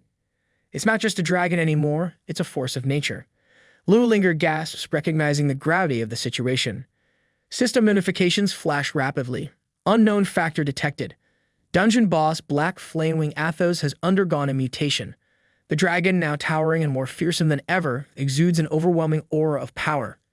Its evolution is complete, and it is no longer merely a threat, but something far beyond a living calamity. Another notification reveals the true horror of their situation. Boss Black Flamewing Athos, post-maturity stage, level 15, Radiant Moon tier. The reality of what they're facing sinks in. A secret realm itself has ascended to match the dragon's newfound strength. The stakes have never been higher, and what had once been a tactical mission has now turned into a fight for survival. With cold, calculated resolve, Su Yang, fully in control of his new power, declares his evolution a success. The transformation is complete, and now it's time to crush them. Because when you evolve into something that makes dragons fear you, it's only fair to test that power on your enemies. Su Yang, now towering in his terrifying black dragon form, gazes down at the battlefield, his eyes gleaming with both power and disdain. His expression says it all. What are these insignificant beings doing? Below him, one of the adventurers is on the verge of a meltdown, flailing his arms and freaking out. He shouts in panic, wondering how they could have ranked up only to be thrown into another level of madness. Jotai, always the voice of reason, tries to calm the adventurer down, urging him to breathe and think things through. The rest of the team, barely holding it together, turns to their leader. The battlefield has suddenly become a nightmare. What do they do now? One of the members points out the obvious. This Moonlight rank boss is no joke. The adventurers try to rationalize, with one even suggesting that maybe the whole dungeon is bugged. This can't be a Moonlight ranked black dragon, right? But deep down, they know the truth. Above them, the dragon Su Yang smirks. Flames begin licking up his massive body as he powers up for an attack. If they thought this was a bug, Su Yang is about to give him a lesson in what real terror feels like. His fiery form glows with a malevolent energy, and with confidence oozing from his every move, he charges his attack. The adventurers, realizing the danger, panic and throw up every shield, barrier, and protection spell they can muster. Mountain walls, light shields, fire resist, earth protections, basically every "oh no, please don't kill me" button gets smashed. But the dragon remains unfazed. As his massive fire blast surges forth, the battlefield melts under the sheer intensity of the flames. Boom! The blast hits with a force that shakes the ground, and as the smoke clears, Su Yang watches with grim satisfaction as 10 adventurers lie defeated, and 6 barely cling to life. Is this what a Moonlight rank boss can do? Su Yang thinks, impressed by his own destructive power. The adventurers are lucky they came prepared. Their Ring of Life's emerald triggers, providing a one-time revive at full health. Glowing auras surround the downed adventurers as they rise, fully healed and prepare to fight once again. Su Yang watches amused as he thinks to himself, looks like they didn't hold back for this fight after all. Sensing an opportunity, the adventurers decide to take advantage of the dragon's recovery period after its big attack. It's wide open. Hit it with everything we've got. They cry. They begin summoning massive elemental beasts, bears, wolves, birds, each charging into battle. Meteor rain, thunder strikes, heavy blood strikes, a veritable storm of attacks rains down on Su Yang. It's an elemental buffet with a side of desperation. But the dragon stands firm, barely flinching under the onslaught. If anything, it looks like it's growing stronger, feeding off their efforts. Lu Linger watches in disbelief as none of their attacks seem to do any damage at all. It's like they're tossing pebbles at a mountain. Su Yang's heart, now fully fueling his powers as the evolved black dragon, has made him nearly unstoppable. What was once a well-thought-out plan to slowly chip away at the dragon's health now seems completely futile. The adventurers have prepared to face a high-level boss, but they hadn't counted on it evolving into a moonlight-rank monstrosity right before their eyes. Its stats alone, attack power, defense, and magic resistance, are enough to crush them all, and the sheer weight of its presence threatens to extinguish their hope. Panic surges through the adventurers as they scramble to figure out how to bring down the black dragon. Every trick and strategy they prepared feels like trying to hold back a tidal wave with a bucket. The dragon's overwhelming strength renders their tactics useless, and suddenly, the boss charges up another devastating skill. There's no time to react, their damage reduction abilities are still on cooldown, leaving them exposed.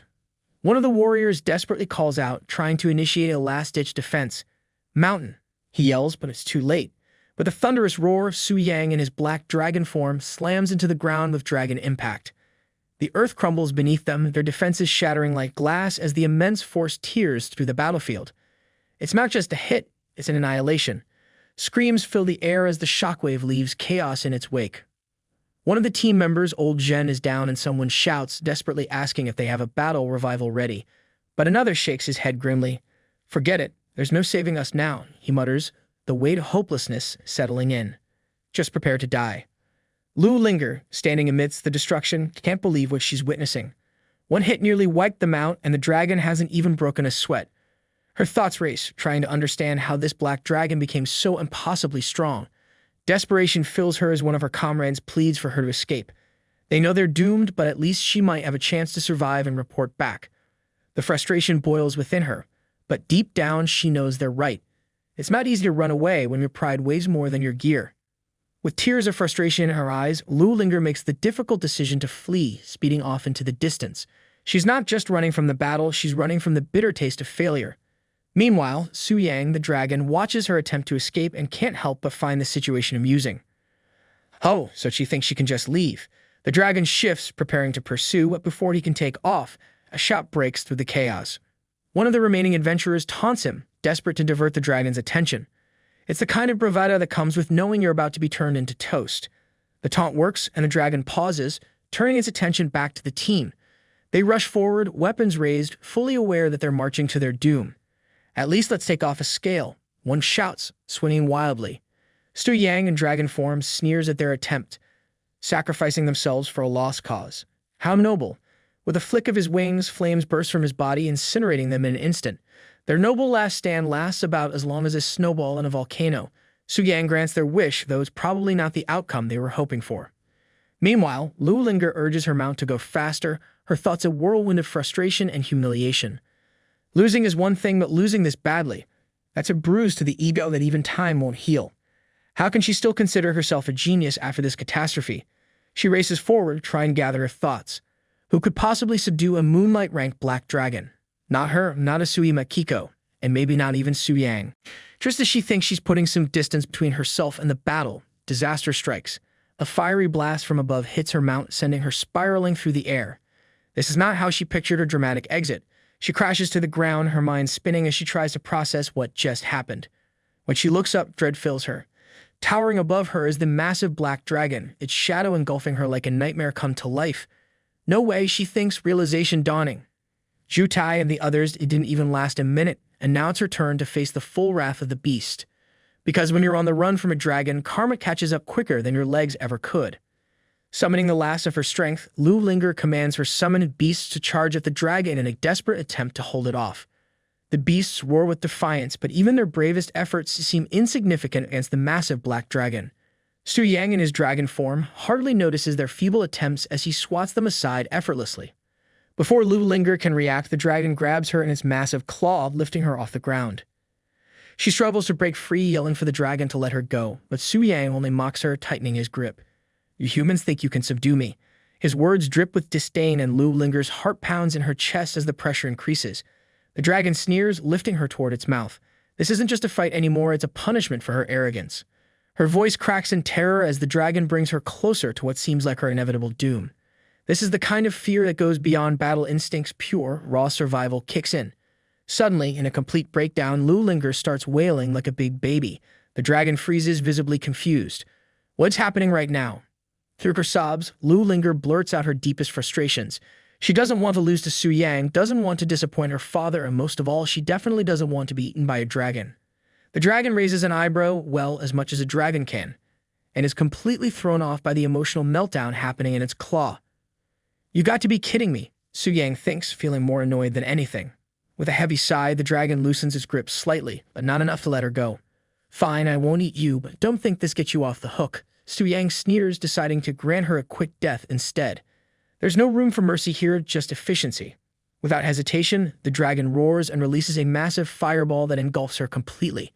The system notification rings out. Ding! You killed the 5th transformation, 130th level Beastmaster Lu Linger and gain experience. Su Yang, watching through the dragon's eyes, smirks with satisfaction. Humans and monsters have always been natural enemies, and in this battle, she was simply another obstacle in his way. As the dust settles and the battlefield returns to its eerie quiet, Su Yang reflects on the simplicity of it all. Sometimes, even the most dangerous foes fall not to strength, but to the sheer power of inevitability. The notification rings out. Su Yang has gained 31.94 million experience points, but it only raises him 7 levels. The higher he goes, the more painfully slow progress becomes. He realizes he'll need to face even stronger monsters and adventurers if he hopes to continue climbing in power. It's a grind, but that's the price of greatness. His thoughts drift to the loot left behind by the defeated expedition team. Platinum and diamond tier gear lie scattered, but they barely spark any excitement. A nice haul, he muses, but it doesn't match the immense power surging within him. The energy coursing through him now far surpasses anything he's felt before, even greater than when he defeated the elf mage. With the added dragon blood essence, he feels invincible, as though his power could barely be contained. Something catches his eye amidst the loot, a gleaming moonlight tier ring embedded with the rare infinite stone. The stone's power removes level restrictions, a rare find indeed. He reaches for it, ready to analyze its potential, when suddenly, a force spins the ring in his hand. The air crackles with energy as the forbidden scroll floats into view, glowing with an untamed power. It's the Wrath of the Wind God, another forbidden spell. 2 powerful trump cards back to back. It's like finding not 1 but 2 golden tickets. Excitement builds within Su Yang as he realizes just how valuable his opponent's loot has become. Victory not only brought him experience, it's brought him immense power. Satisfied, he knows the news of the expedition team's defeat will spread quickly. For a while at least, no one will dare challenge him. He spreads his massive wings and flies off.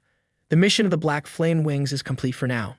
Meanwhile, the elf princess watches the sunset and the black dragon flying after its victory, thinking of the promise the black dragon made to her earlier. True freedom would come after all this. She wonders what that would even feel like. Su Yang teleports back into the room with his usual over-the-top confidence.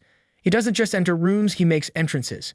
Startled, his maids rush to greet him, amazed at how fast he's returned. "Master, you're back," they exclaim, but Su Yang barely reacts to their excitement. It's tough being humble when you're this impressive. Glancing around, he notices the room has been fully repaired. A solid effort, but now for something more pressing. With a calm command, he informs them that he needs a full-body massage to relax. After all, even a dragon needs to unwind after crushing an expedition team and leveling up. Su Yang reclines comfortably, his grin spreading wider with each passing moment as the maids pamper him. It's the kind of luxury that makes victory taste even sweeter. He feels no rush, basking in the aftermath of his conquest, every muscle relaxing under their attentive care. Meanwhile, outside the Black Dragon dungeon, the adventurers who had just fought Su Yang are left reeling, their faces a mix of shock and frustration. One of them, clearly still shaken, yells in disbelief, "Why does he keep leveling up every time we fight him?" Another adventurer, trembling with frustration, laments how they brought a large force, even used revival items, and yet still lost. It's the kind of defeat that makes you question every life decision. Desperation sets in as they realize the challenge they face. It seems impossible to clear this dungeon. Tai's commanding voice interrupts their complaints, cutting through the noise. He asks if anyone has seen the young Miss Lu Linger. There's clear concern in his voice as the adventurers look at each other in confusion. No one had noticed her absence until now. They start to wonder if this was the last time they had seen her. As if on cue, Tai hears faint sobs coming from a nearby corner. He follows the sound, rounding the corner to find the young Miss huddled in the shadows, clearly defeated. Tears streaming down her face, her voice trembles as she breaks down, admitting her failure. She had been so close to taming the Black Dragon, but defeat had shattered her confidence. She wonders aloud how she can call herself a genius monster tamer after this. Jutai stands there, awkwardly trying to offer comfort but unsure of how to approach the situation. Offering comfort isn't exactly part of his skill set. The young miss, startled by his presence, snaps at him, her frustration spilling over. Jutai, unfazed, tells her that he's here to report the team's losses. It's like he's giving her a to-do list after her emotional meltdown. She gets furious at this and tells him that she has no interest in listening to losses right now and he can report it to someone else. Jutai turns slightly, offering a hint of reassurance, reminding her that losing to such a powerful beast isn't something to be ashamed of. After all, it's not every day you face an evolving black dragon. His words, though clumsy, light a fire in her. The young miss's thoughts shift to her rivals, Su Yang and Asuhi Makiko. They might still be ahead of her, but in her mind, the race isn't over yet. Determination hardens in her eyes. She knows what she has to do. Taming another dragon is the key to reclaiming her status. The red and silver dragons flash through her mind. The red dragon is strong, but the silver dragon is on another level. Both are Starlight tier, and taming the silver one would make her truly unstoppable, the most powerful beast master out there. Jutai, noticing her shift from despair to fierce resolve, appreciates her resolve. The young miss stands tall once again, light bursting from her hand as her confidence returns. With newfound composure, she begins commanding her team, sharp and precise. The adventurers around her cheer, grateful for her leadership. They went from hopeless to hopeful in record time. But as she refocuses on the mission, confusion sets in. She looks around, her expression hardening. Seeing the strange faces of people, she wonders who these people are. A green-clad figure steps forward. It's Asuhi Makiko, her eyes bright with excitement and recognition. She knows exactly who stands before her. Lu Linger, the legendary beast master. Asuhi's enthusiasm is almost contagious, her eagerness to meet a rival face-to-face palpable in the air. It's like running into your biggest competition at the entrance of a race, except the race involves dragons. The tension between them rises as Lu Linger, serious and controlled, questions Asuhi's intentions with a sharp gaze. Asuhi, always radiating confidence, introduces herself with flair, clearly reveling in the moment. Both women know why they're here. The same prize hangs in the balance, the black dragon. Lu, however, remains calm, offering only a cold, dismissive well-wish before turning away. It's the kind of rejection that leaves Asuhi's extended hand hanging awkwardly in the air. The rivalry immediately intensifies as Lu's swift departure leaves the onlookers in frustration. Whispers and grumbling ensue, with one adventurer accusing Lu of venting her anger after failing to tame the black dragon. Because what better way to handle disappointment than by snubbing your rival? Sensing the growing tension, Asuhi steps in with her usual decisiveness. She slaps down the complaints with authority, shutting everyone up in an instant. No time for gossip, there's a dragon to catch, her demeanor seems to say. Refocusing the group on the task at hand, Asuhi leads them toward the dungeon, ready to face whatever challenges lie ahead. But just as the group steals themselves, their expressions shift to shock. Before them looms the Black Dragon's fortress, ominous, foreboding, and far worse than they expected. The once Starlight tier dungeon has evolved into something far beyond their original assumptions, a Moonlight tier dungeon. It's the kind of unwelcome surprise that makes adventurers question every decision they've made leading up to this point. Panic spreads through the group as they scramble to make sense of the sudden shift in power. The Black Dragon wasn't supposed to be this strong, it wasn't supposed to evolve. Tensions rise even higher as Asuhi frantically try to contact Mr. Lee for confirmation, hoping for guidance in this unexpected crisis. Mr. Lee, fully aware of the situation, steps in to apologize for the unforeseen evolution.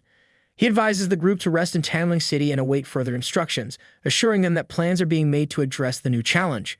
Because when your dungeon goes from tough to impossible, it's time to call in reinforcements. Mr. Lee contemplates alone and realizes the gravity of the situation. The evolution of the dungeon is unprecedented, leading him to wonder if some external force has influenced it. There's always something lurking in the shadows, pulling strings where you least expect it. The next day, Su Yang approaches the swirling portal of the dungeon. The battlefield is quiet, unnervingly so. Shanling City's strongest team has already been wiped out, and no one else dares challenge what remains. Su Yang, completely unfazed, steps forward. He's ready not just to face the dungeon, but to show everyone why he's become the name no one forgets. Su Yang strides forward, his form engulfed in an ominous purple aura, eyes burning with intent.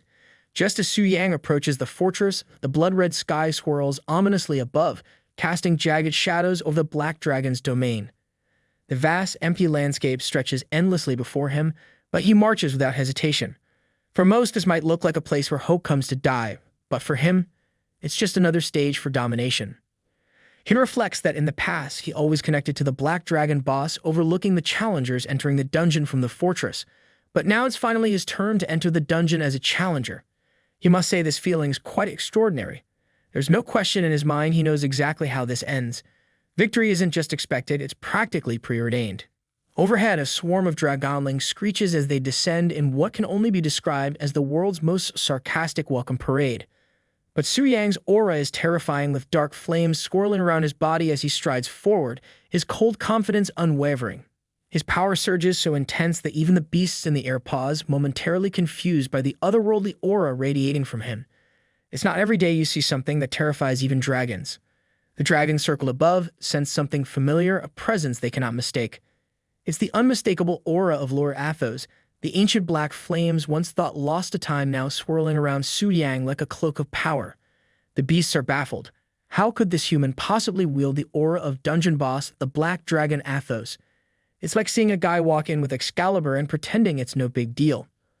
Su Yang summons his moon spirit wolves, and in no time they materialize at his side, howling in sin. Su Yang instructs them to guard the battlefield.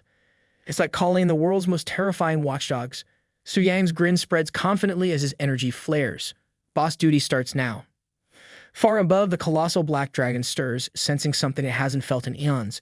Down below, the elf princess watches, unimpressed by the spectacle. She rolls her eyes at yet another challenger strutting in, wondering whether they'll be the one to succeed. She's seen countless hopefuls fall, just more sacrifices for the black dragon to crush. Her doubts creep in. She wonders if she will ever be free. She questions the very promises of the black dragon. Then, with a thunderous impact, the colossal black dragon lands, shaking the ground with its sheer presence. Its power is overwhelming, so much so that even Su Yang's ghostly moon spirit wolf seems rattled. The wolves sense something familiar. The ancient energy black dragon is radiating exactly matches the aura of their master. Could this black dragon truly be our master? They wonder if the black dragon has already eaten their master. Meanwhile, the black dragon lifts its claw high into the air and with a deafening roar, strikes its own chest like a raging beast, self-harming without hesitation because apparently even dragons get dramatic. The moon spirit wolves stand frozen in shock, watching the black dragon's erratic behavior. They wonder if this dragon has gone insane. It turns out Su Yang has connected himself to the black dragon and has ordered it to do so.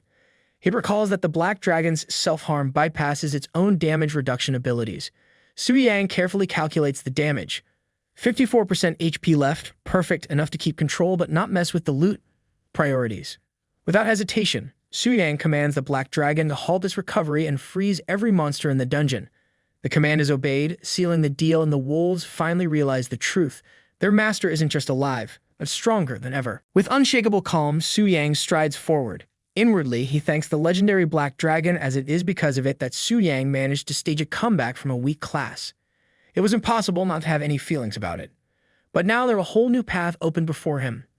There's no hesitation, only confidence in moving toward the next challenge. He commands the legendary Black Dragon, Athos, to die and then be reborn as his servant, and together they'll conquer even broader lands. 2 hours pass, and Su Yang continues to attack Athos with his full strength. But he himself isn't invincible. His body is paying the price. Exhaustion weighs heavily on him. His knees tremble, hands numb from the endless slashes. Not even a hero can escape leg day when battling dragons. His body screams for rest, but the black dragon still stands barely. Its once terrifying frame is battered, bleeding, and down to a mere 19% HP. Gulping down a restorative drink, Su Yang's mind races.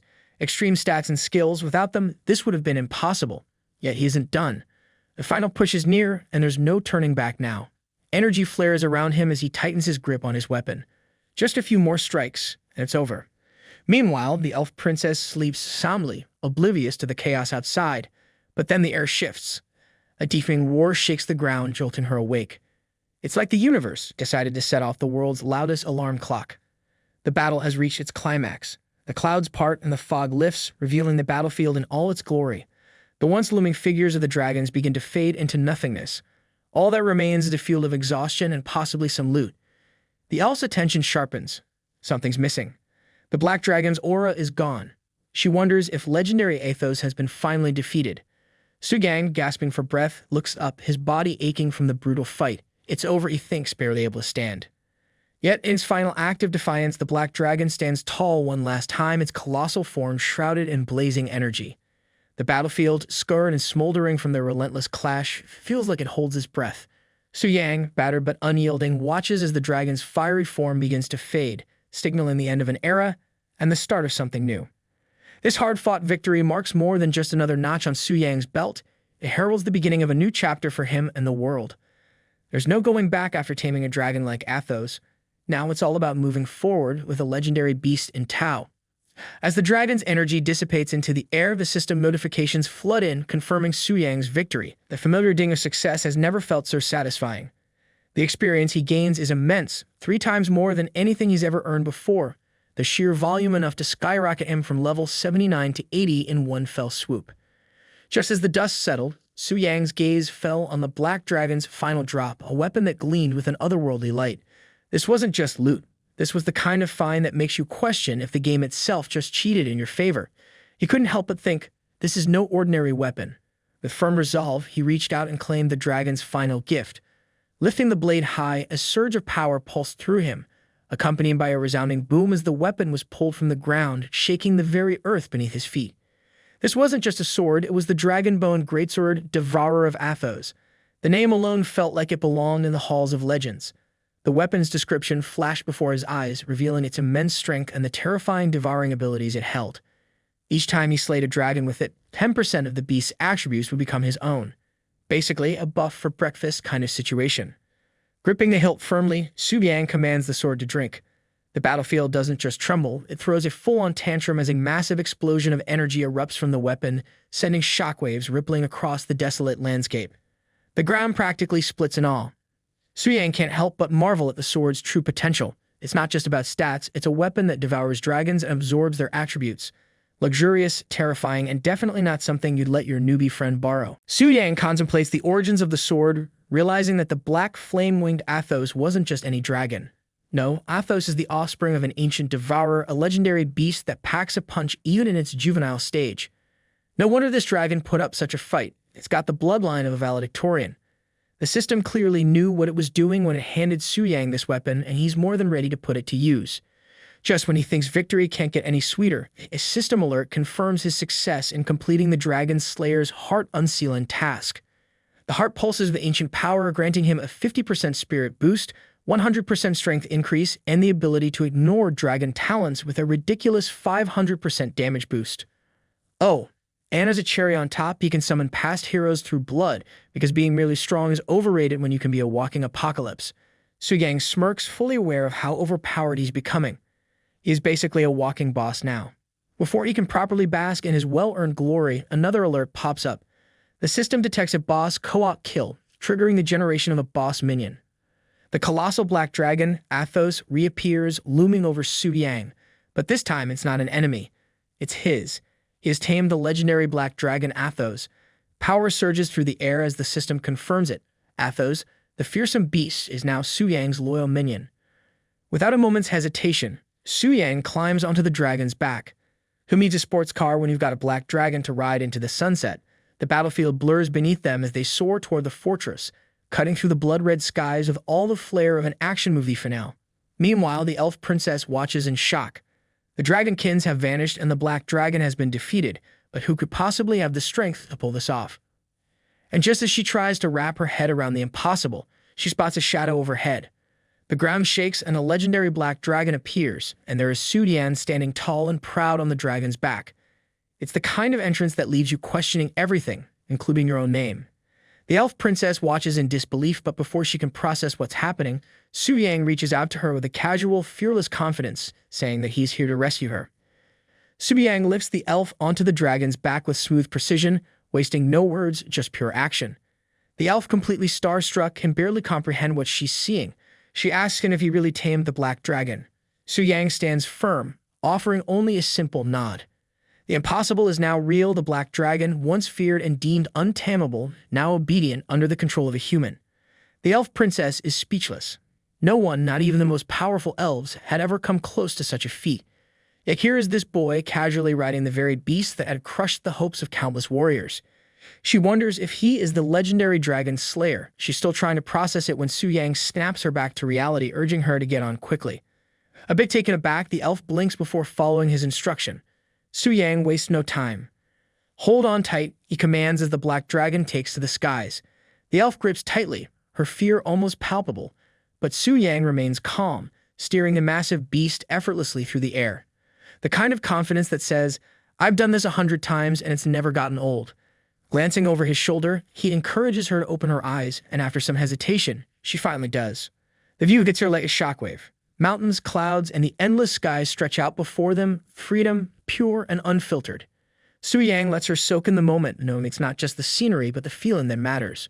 For the first time in a long while, she tastes real freedom. Glancing at the horizon, she whispers about how free she feels, as though every chain has finally been broken. Even the black dragon's eyes flicker as if it too understands the feeling, its gaze carrying a strange intensity. She wonders if it is yearning for the same freedom. Su Yang notices the look but doesn't comment, realizing the elf has misunderstood something. He keeps his focus on the portal ahead. Almost there, hang tight. Outside the black dragon's fortress, chaos reigns. Soldiers struggle to hold off wave after wave of monsters, their leader barking orders to keep fighting. But something catches his eye, something far beyond the usual battlefield madness. Su Yang, with his tamed legendary black dragon, makes his entrance, and chaos quickly turns to panic. Monsters they could handle, but a dragon, that's a different level of terror. One Knight freezes, his eyes wide, struggling to process what's unfolding above him. The black dragon's massive shadow looms over the battlefield, casting a blanket of fear across soldiers and monsters alike. This isn't just a battle anymore, it's a scene out of a nightmare, where the rules of what's possible just shattered. And Su Yang, calm as ever, rides that nightmare into reality. Because when you roll up with a dragon, everything else looks like child's play. As the black dragon landed with a thundering roar, the ground shook beneath their feet, sending ripples of fear through the already panicked crowd. Su Yang, completely in control, confidently steps forward and addresses the chaos. He didn't mean to cause a scene, but hey, what's a dragon without a dramatic entrance? His attempt to ease the tension doesn't quite land as gracefully as he hopes, but he's used to it. The elf behind him sighs. She tells him that the way he talks makes him sound like a villain, which, given his knack for entrances, isn't far off. Su Yang suggests heading to the Lord's mansion to figure out how to return her to the Elf Kingdom. But to his surprise, she refuses, shyly asking if she can stay with him for now. Internally, she's a mess, embarrassed by the unspoken vow she's made to herself to marry her savior, but externally, she's trying to keep it cool. Su Yang, however, reflects that he never had any intention of saving a princess. Now they'll be stuck with her, and let's face it, shaking off an elf with starry eyes isn't as easy as slaying a dragon. Deciding it's easier to just go with it, he agrees to let her stay. She playfully asks him how he managed to tame the black dragon, but Su Yang, always one to tease, keeps it a secret. He loves leaving her in confusion. It's practically his new hobby. Meanwhile, back in the city, the peaceful city skyline is shattered by a fierce roar that cuts through the air. Panic spreads quickly as the citizens scramble, fearing the worst. Lu Linger hears the roar too and immediately questions if the black dragon has somehow escaped its dungeon. How could a dungeon boss be outside its usual boundaries? She wonders, clearly rattled by the impossible. Jutai scrambles, just as confused, struggling to make sense of how this could be happening. Across the city, Asui Makiko senses the disturbance as well, wondering if a dragon has truly descended upon Tamling City. Permission is swiftly granted by a mysterious figure, allowing them to investigate the city where the dragon's presence is felt. It's never a good day when a dragon decides to show up uninvited. Back at the entrance of the Black Dragon Fortress, Su Yang and the elf sit calmly amidst the growing chaos. The world may be falling apart, but Su Yang's as relaxed as someone who just finished their afternoon tea. The elf is eager to leave, clearly feeling the tension, but Su Yang suggests they wait a little longer, far too comfortable with the situation.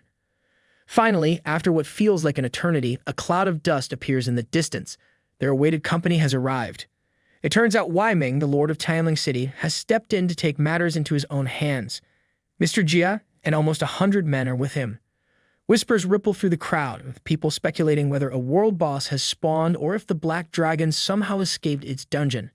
Then they see it, a massive black dragon towering above, sending shockwaves through the onlookers. Even Wei Ming, known for his calm under pressure, is left speechless. Seeing a boss out in the open is like spotting a volcano in your backyard. It shouldn't be happening. Yet here it is. Just as the group approaches the legendary black dragon, Su Yang greets Mr. Jio with a knowing smile, hinting at a long-standing connection. Wei Ming's jaw nearly hits the floor. It's not just the dragon that has him in disbelief, but the casual familiarity Su Yang shows. Wei Ming, still struggling to grasp the situation, turns to Su Yang, asking if he truly tamed the black dragon. Su Yang, ever calm and confident, responds with a simple gesture.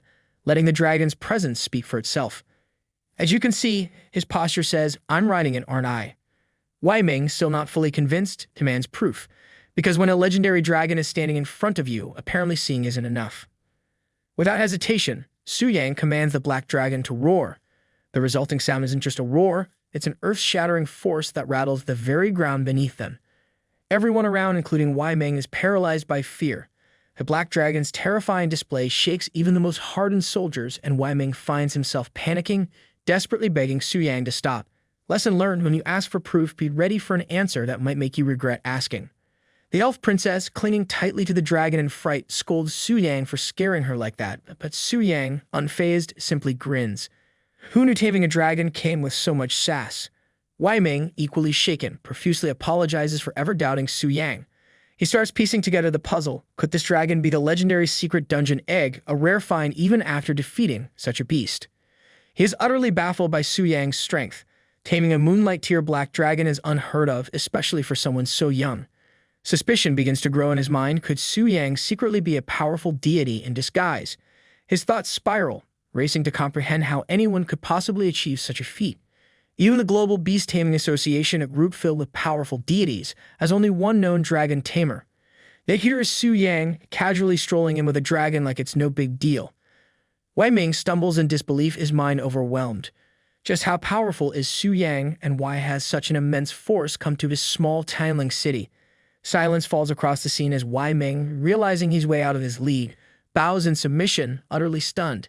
Su Yang, extending his hand with a casual smile, accepts the bow with an air of someone who has done this 1,000 times before.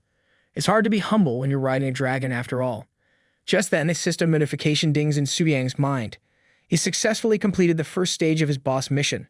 But before he can bask in the moment, another alert catches his attention, a notification that the next stage boss has been located, much to his surprise. Because apparently, one legendary dragon just isn't enough for Su Yang's day. Wei Ming nervously apologizes to Su Yang. He assumes Su Yang must be a prominent figure from the Global Beast Tamer Association.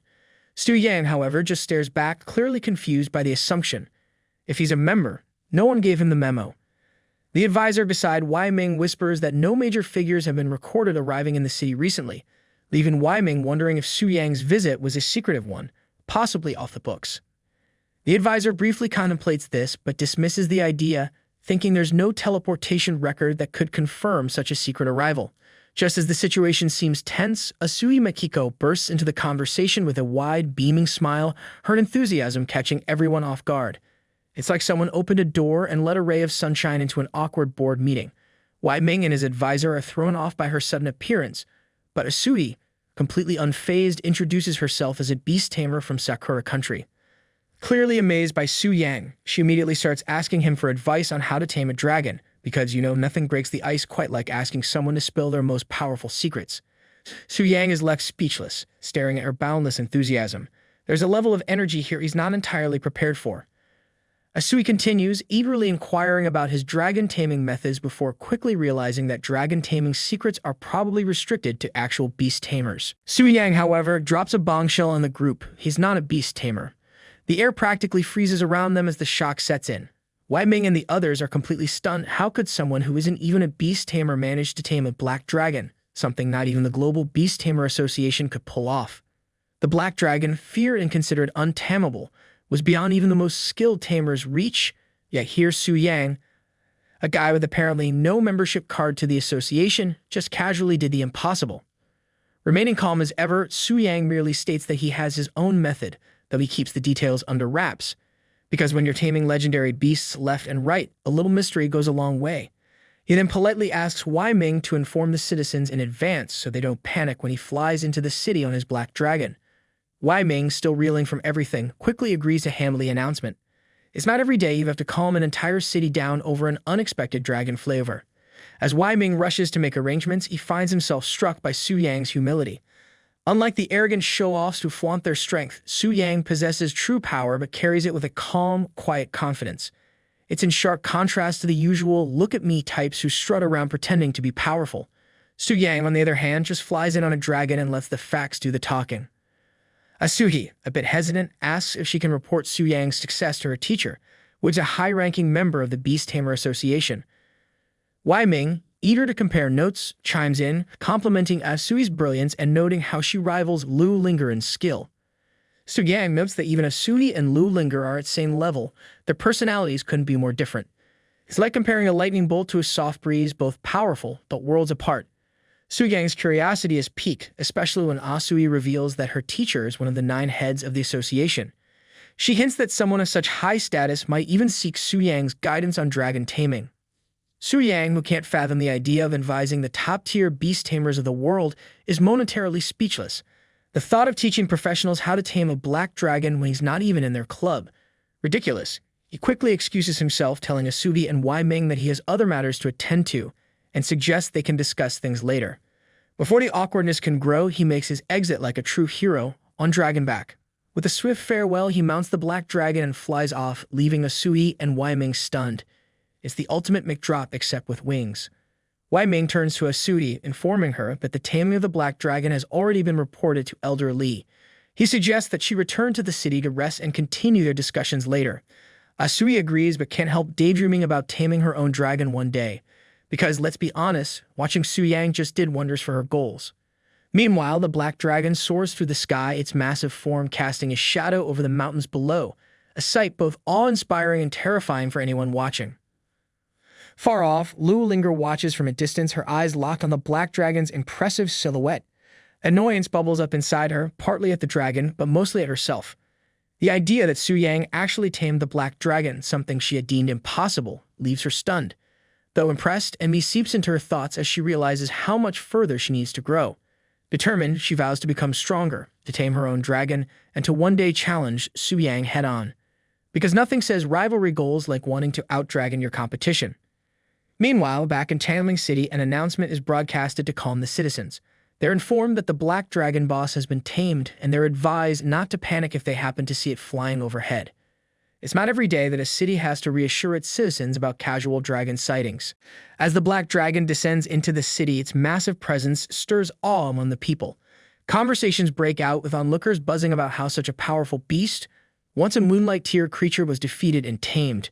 They're left wondering what kind of superhuman could possibly pull off such a feat. Amidst the commotion, the maids in Su-yang's villa are minding their own business. One of the maids is working in the lawn with a broom in hand. Suddenly, the ground shakes as Su-yang lands the black dragon right in front of his house. The thunderous boom knocks the broom right out of her hands. Startled, the girl is about to panic when Su-yang steps forward, apologizing for the dramatic entrance. He never wanted this kind of attention, but when you've got no dragon garage, you do what you have to. The maid recognizes him immediately as her master and calms down, relieved. Su-yang reflects on the ironies, always tried to keep a low profile, but not being a beast tamer means he can't just tuck the dragon away into a neat pocket dimension. It's not showing off if you have no other choice, right? Turning to the elf princess, Su-yang offers her the freedom to choose any ruse she likes. He then leaves the elf princess in the capable hands of his staff while he handles pressing matters. The elf, now comfortably settled in, admires Su-yang's clean and spacious home. She's confident it will be a good place to stay, much better than the castles and courtly politics she's used to. Internally, Su-yang breathes a sigh of relief. Sure, she's a princess, but her down-to-earth attitude is a blessing, none of the princess syndrome he had feared. Turning his attention back to business, Su-yang sits down and summons the system. Almost immediately, the system responds, revealing the details of his next challenge.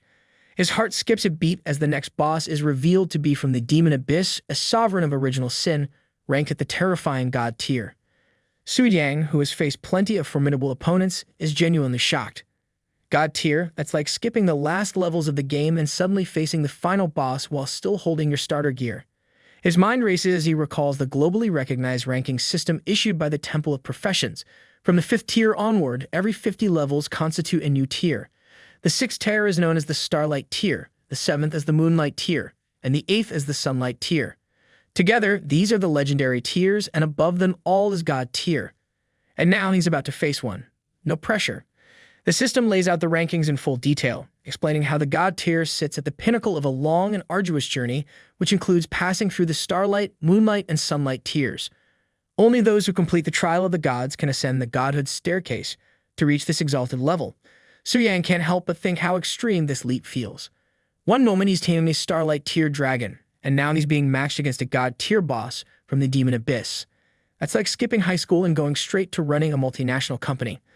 As Su Yang contemplates this next phase of his journey, he reflects on how his own transformation has progressed since taming the black flame-winged Athos. What new doors will this connection open? Curious, he summons his connection, and the process begins. Swirling energy engulfs him as his body undergoes a transformation, preparing him for what lies ahead. Suddenly, Su Yang finds himself into the body of the god Tier Boss from the demon abyss. The sheer size and overwhelming aura of the creature nearly takes his breath away. Its stats are off the charts, its strength beyond belief, its speed nearly impossible to track, and its resistances make it almost invincible. Physical damage has minimal effect on him. Fire and water barely scratch him. He has a strong hold in darkness and is untouchable. But there's one glaring weakness: light. Su Yang studies the boss's talents carefully, trying to formulate a strategy. The boss controls everything in the abyss, which would be bad enough, but then Su Yang discovers the worst part: it can revive its subordinates endlessly. And the most terrifying revelation is that the boss itself can resurrect as long as any demon in the abyss survives. It's like trying to kill a boss that comes with an endless supply of extra lives. The realization sinks in. If anyone wants to defeat this monster, he'll have to erase every single demon in the abyss. All of them. The enormity of the task feels borderline impossible. As he absorbs the system's explanation, Su Yang learns more about the demon abyss itself. Unlike typical dungeons, this place is a vast, dark rift that connects to the human world, functioning almost like a gateway. It's akin to the Elf Kingdom or Dragon Kingdom. But where those places are filled with peace, the abyss is a realm teeming with demons and unimaginable danger. Every country has its own entrance to the abyss, making it accessible but also incredibly perilous. Each level of the abyss descends deeper into chaos, and with each step, the demons grow stronger. Even the first floor is no joke, with demons starting at level 40, making it one of the most dangerous locations known to adventurers. It's like starting a marathon by running through quicksand, while being chased by monsters. Su Yang finds his mind racing as he analyzes the demon abyss. This place isn't just a dungeon, it's a whole different beast, a rift to another world, filled with endless challenges that would give even the bravest adventurer nightmares. The deeper you go, the stronger the demons become, and it's the sheer depth that turns it into a living nightmare. The furthest humanity has ever reached is the 386th floor, conquered by elite SS-rank guilds like the Ring of the Archmage and Knights Sanctum. These guilds don't just visit the abyss, they practically rent out space there. For now, Su Yang knows those guilds are far out of his league, but one day he'll count them as rivals. First, though, he has to focus on the impossible task in front of him, facing a god tier boss. The boss's revival abilities alone are enough to make anyone throw in the towel, but Su Yang, he's not about to back down. He scans the area, taking in the thrones meant for the 7 kings of sin, noting how only 4 of them glow with life, while the other 3 sit in darkness, their former occupants defeated by adventurers before him. Being in the body of a god tier boss, Su Yang reflects that this is his chance to flex, quite literally, by unleashing the boss's second talent. With a casual wave of his hand, he taps into the power of sovereignty, the overwhelming authority of the Lord of Original Sin, and uses the resurrection skill. Purple energy begins to swirl around him, thick with malice, as it pulls at the runes scattered across the arena. Suddenly, one of the dark thrones ignites, flames crackle to life, and King Beelzebub, the gluttonous, is resurrected. Beelzebub's grotesque form emerges from the throne, dripping with hunger and raw power. It's the kind of monster that would make you lose your appetite and probably your lunch. The sheer presence of this creature is suffocating. Beelzebub, a blazing sun tier boss, boasts massive stats, 20 million HP and strength beyond normal comprehension. And with that stat sheet, you'd expect him to be ruling a kingdom, not kneeling like a disgraced henchman. Yet there he is, kneeling before the sovereign, ashamed and begging for forgiveness. It's almost sad if it weren't so gross. Su Yang's eyes glow with disappointment, clearly unimpressed with what was supposed to be a grand revival. This wasn't the revival he had expected, as it is only a mere sunlight tier king. What kind of weakling did he bring back? Su Yang thinks, half amused by the underwhelming performance of the once feared Beelzebub. But then Su Yang finds out that Beelzebub's 2 talents are nothing to scoff at. The first talent is, the more he devours, the stronger he becomes without limit, except for the god tier itself. The second talent is even more horrifying. Anything Beelzebub consumes offers a tribute to the sovereign, permanently transferring 2% of the victim's attributes to the god tier boss. In other words, every bite Beelzebub takes makes the real monster even stronger. Su Yang quickly connects the dots. Beelzebub can funnel his kills to the sovereign. This means every victory Beelzebub achieves is essentially a win for the sovereign as well. But now, with Su Yang possessing the body of the sovereign of Original Sin, a light bulb goes off in his mind. If those tributes were funneled into the sovereign's true form, it wouldn't mean much. but if they could be transferred to Su Yang's actual self, he realizes with a spark of excitement he could ascend immediately. As Beelzebub grovels for forgiveness, Su Yang listens half-heartedly, more focused on the thrilling possibilities of this newfound connection. Suddenly, a knocking sound interrupts Beelzebub's pitiful plea, driving Su Yang's attention back to his own house. He reflects that he has to go back into his own body, but before he does so, he addresses the once feared king of gluttony, kneel before him, to go back to the abyss he guards and await his next summon. He adds that this time he must not disappoint him. Beelzebub, once feared across the realms by demons and humans alike, now looks more like a wit dog than a king. Kneeling before the sovereign of original sin, he humbly submits to his master's command. It's almost pitiful, like watching a once mighty lion reduced to a house cat. Inside, Beelzebub is overwhelmed, reflecting on how even lust and greed have fallen, yet the monarch chose to resurrect him first, without punishment. In his mind, he's singing praises, convinced the sovereign holds him in the highest regard. Talk about delusions of grandeur. He vows to make the humans pay and offer the greatest tribute to the king. The system promptly activates its omniscient monarch authority, sending Beelzebub back to the 100th layer of the demon abyss. Su Yang, still connected to the sovereign's power, reflects on this detail. The 100th layer, so Beelzebub was resurrected to guard his old stomping grounds. Of course, they resurrect the weakest of the 7 great demon kings. Luck of the draw, I guess. Su Yang shakes his head, bemused by the situation. Disconnecting from the system, Su Yang returns to his own body, sitting cross-legged on the floor of his home. Shifting from being an all-powerful demon lord back to regular life is like waking up from the wildest dream. One minute you're controlling armies, the next you're thinking about what to have for lunch. He reflects on how exhilarating it feels to take on the form of the sinful lord. That level of absolute control, the sense of ruling everything with just a flick of the hand, it's dangerously addictive. No wonder so many ancient rulers fought tooth and nail for power. Su Yang can't help but wonder when, if ever, he'll reach that same level of dominance. After all, who wouldn't want to wake up feeling like a boss every day? Before he can sink too deep into his thoughts, a persistent knock on the door snaps him back to reality. As much as he'd love to daydream about ultimate power, there's always someone meaning something typical. His maid outside calls for him, asking if he is there. Su Yang sighs, turning toward the door as he tells his maid to hold on. Opening the door, he's met with the news that City Lord Wai Ming has arrived and wishes to speak with him personally. Su Yang nods, stepping out to meet Wai Ming, who eagerly greets him.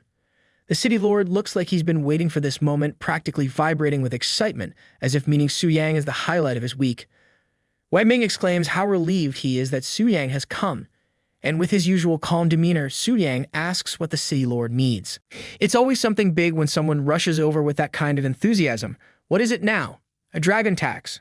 Wai Ming, practically bursting with excitement, informs Su Yang that the news of his feat, taming the black dragon, has spread not just across Longxia, but globally. Because of course the world can't keep quiet when someone pulls off the impossible. Su Yang listens as Wai Ming explains how his achievement has caused a huge sensation in the world of beast tamers. The symbol of the black dragon illuminates the room, glowing in the background as a constant reminder of Su Yang's monumental accomplishment. It's like the room itself is ready to throw him a parade. The announcement from the Global Beast Tamer Association is clear. Taming such a legendary creature has shattered previous assumptions about what's possible in the field. This marks a significant milestone in the history of beast taming. However, as with all groundbreaking feats, the world remains skeptical. Of course, there are always those who say, "Pix or it didn't happen."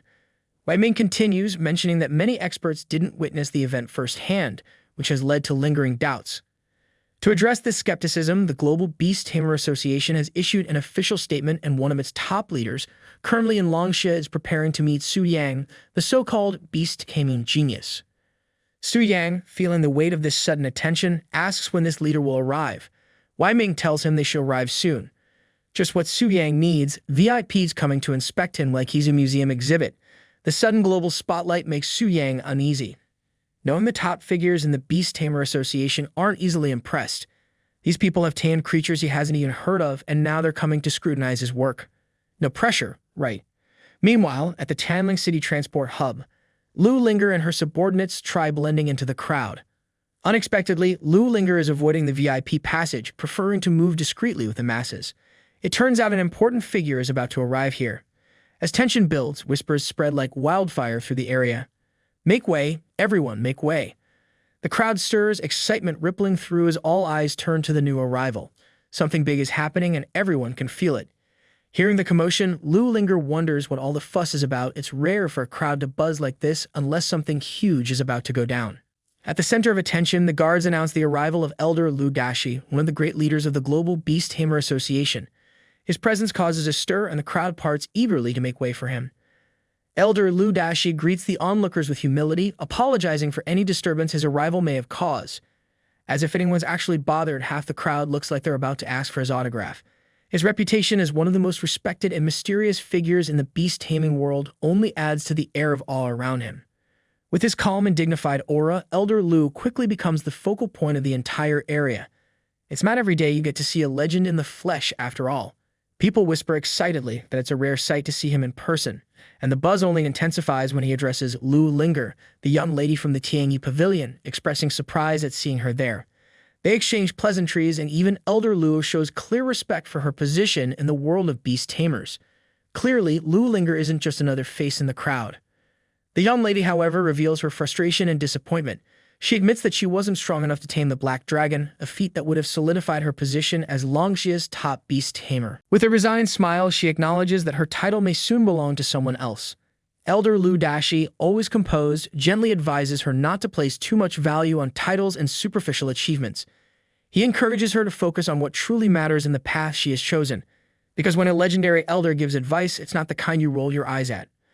Elder Lu reminds her of what is truly at stake: the dragon spirit's secret realm. This special realm, connected to the land of dragons, offers incredible rewards for those brave enough to venture inside. But there's a catch. The requirements to enter the dragon spirit's secret realm are strict. One must have a dragon companion to qualify. And of course, dragons aren't exactly something you can pick up at the local pet shop. Currently, only one person in the world has such a companion, Valeria from the Eagle United Federation. Elder Lu recounts that many, himself included, have tried to tame dragons, but none succeeded like Valeria. Lu Linger listens carefully, her mind already racing. Elder Lu continues sharing the insights from his teacher's research. According to the findings, the stronger the dragon companion, the greater the blessings and rewards one can obtain in the dragon spirit's secret realm. This is why Lu Linger had sought to tame the black dragon, believing that its unmatched strength would bring the highest benefits. Because why settle for a regular ride when you could have the Ferrari of dragons? Lu Linger, ever determined, expresses that now, because she has failed to tame the legendary black dragon, she is eyeing for the silver dragon. While not as formidable as the black dragon, it still leaves above the red dragon in terms of potential. It's a step down, sure, but still a worthy challenge, and definitely more manageable than the death wish that is taming a black dragon. Elder Lu advises her to be patient, reminding her that the Tianyi Pavilion has already secured the white dragon's secret realm, a significant achievement in itself. He suggests that instead of rushing into another attempt, she should join him to meet the mysterious beast-taming genius who has captured the world's attention. But just as quickly, Lu Linger suddenly remembers something urgent and rushes off, clearly uninterested in meeting Su Yang. Because when you're on a mission to prove your own strength, running into someone who just casually tamed a black dragon isn't exactly on your to-do list. Her pride keeps her focused on her own plans, and Elder Lu watches her depart with a knowing smile, amused by her strong sense of independence. Meanwhile, Wei Ming and Su Yang prepare to meet this mysterious genius, the man of the hour who, unbeknownst to them, is already in their midst. Just then, they hear a powerful roar that can only mean one thing: the arrival of the Elder. But just as he's about to land with all the grandeur he envisioned, Su Yang's legendary black dragon opens its eyes, fixing a sharp, menacing glare on the flaming beast. The reaction is instant. The flaming beast halts mid-air, frozen in shock. You could practically see its thoughts. Nope, not today. The fear of the black dragon engulfs the flaming creature, paralyzing it. Then, with the kind of authority that only a dragon of legend can command, the black dragon lets out a mighty roar, sending a shockwave that rattles the very air around them. Elder Lu, for all his grandeur, barely holds on as his mount struggles to steady itself. It's the kind of moment where you realize your fiery and majestic beast is basically a nervous cat in front of a lion. Realizing that his flaming beast is nothing more than a piece of shit, Elder Lu abandons the idea of landing on his beast entirely. Better to spare what little dignity remains. He leaps off and lands himself, trying to salvage the moment. Wei Ming introduces himself, politely greeting Elder Lu and pointing out that Su Yang is the genius tamer who mastered the black dragon, in case the glowing, legendary dragon wasn't enough of a clue. Elder Lu's eyes light up in genuine amazement. For once, even he is caught off guard. The idea that someone so young could tame a black dragon is almost too much to believe. He praises Su Yang, remarking that such a feat is nothing short of remarkable. The young are destined for greatness, he reflects, clearly impressed. Su Yang, ever humble, brushes off the praise, downplaying it as mere luck, as if taming the most dangerous creature in the world happens by accident. Elder Lu laughs heartily, telling Su Yang there's no need for modesty. You're the first to tame a black dragon, be proud. With a nod, Elder Lu makes a surprising offer, an invitation to join the Global Beast Tamer Association. But Su Yang hesitates and Elder Lu immediately picks up on it. Concerned, the elder asks if something is troubling him. Su Yang sighs, knowing this conversation is going to take a turn. He informs Elder Lu Dashi that he isn't actually a beast tamer and therefore can't join the association. You could almost hear a record scratch. Elder Lu, completely taken aback, blurts out in disbelief, "Wait, what? Not a beast tamer?" Su Yang, calm as ever, confirms it, showing his ID, level 80, Magic Spirit Weapon Warrior. See, I'm not joking. The look on Elder Lu's face is priceless as the realization hits. A warrior. Shock spreads through the elder's entire demeanor as he tries to process what he's just learned. It's like finding out someone climbed Everest barefoot. Just as Su Yang turns and begins walking away, Elder Lu, still speechless, calls out for him to wait. Elder Lu Dashi decides to inform the Global Beast Taming Association about his encounter with Su Yang, sending a series of rapid messages between the association's elders. It doesn't take long before the conversation explodes with reactions. Elder Lu opens the discussion, calmly stating that he's met Su Yang, the young man who tamed the legendary black dragon, which in this crowd is the equivalent of saying he just met someone who discovered the Fountain of Youth.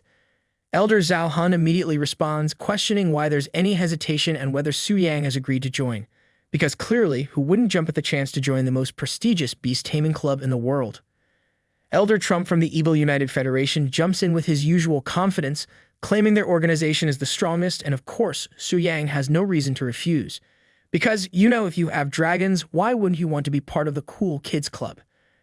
Elder William Smith, ever the diplomat, congratulates Longxia on having another genius in their ranks, while Valeria, the only other person to have tamed a dragon before Su Yang, eagerly chimes in. She's clearly excited to no longer be the sole dragon whisperer in the room. But just as the excitement reaches its peak, Elder Lu drops a bombshell that silences the group. Su Yang is not a beast tamer, he's a warrior-class professional. Cue the record scratch. Elder Lu can practically feel the collective gasp from the other elders through the screen. It's like finding out the star of a cooking show doesn't actually know how to cook.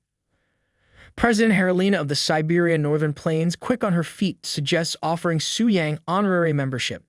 Because if you can't recruit him the traditional way, why not bend the rules until they fit? 9 elders immediately like the idea.